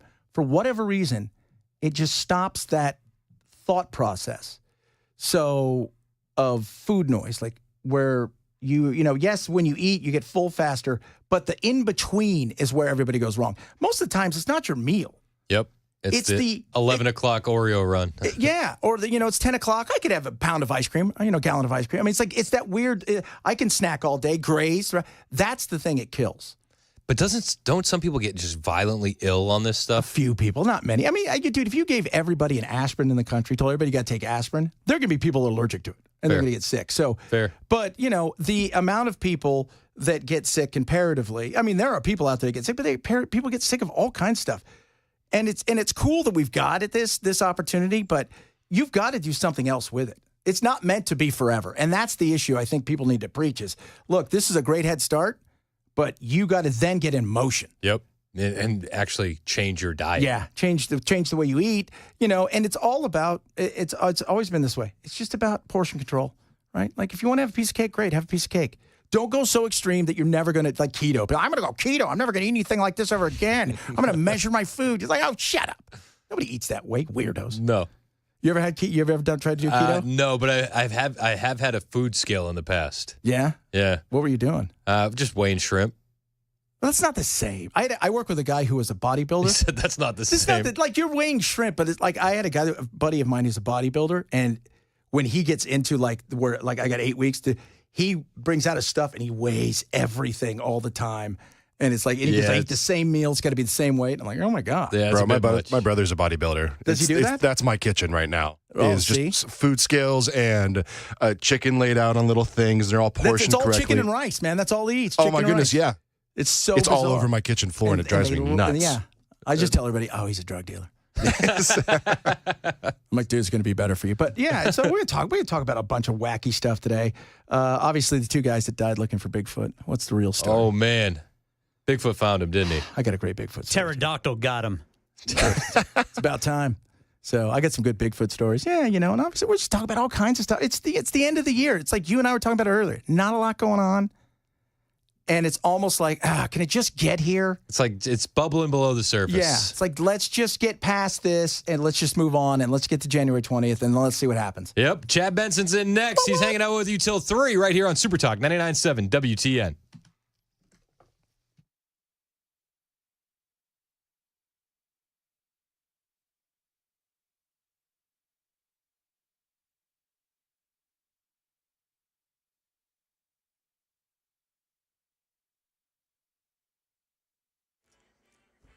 $12 o'clock on the dot. I'm Ken Weaver with your top stories.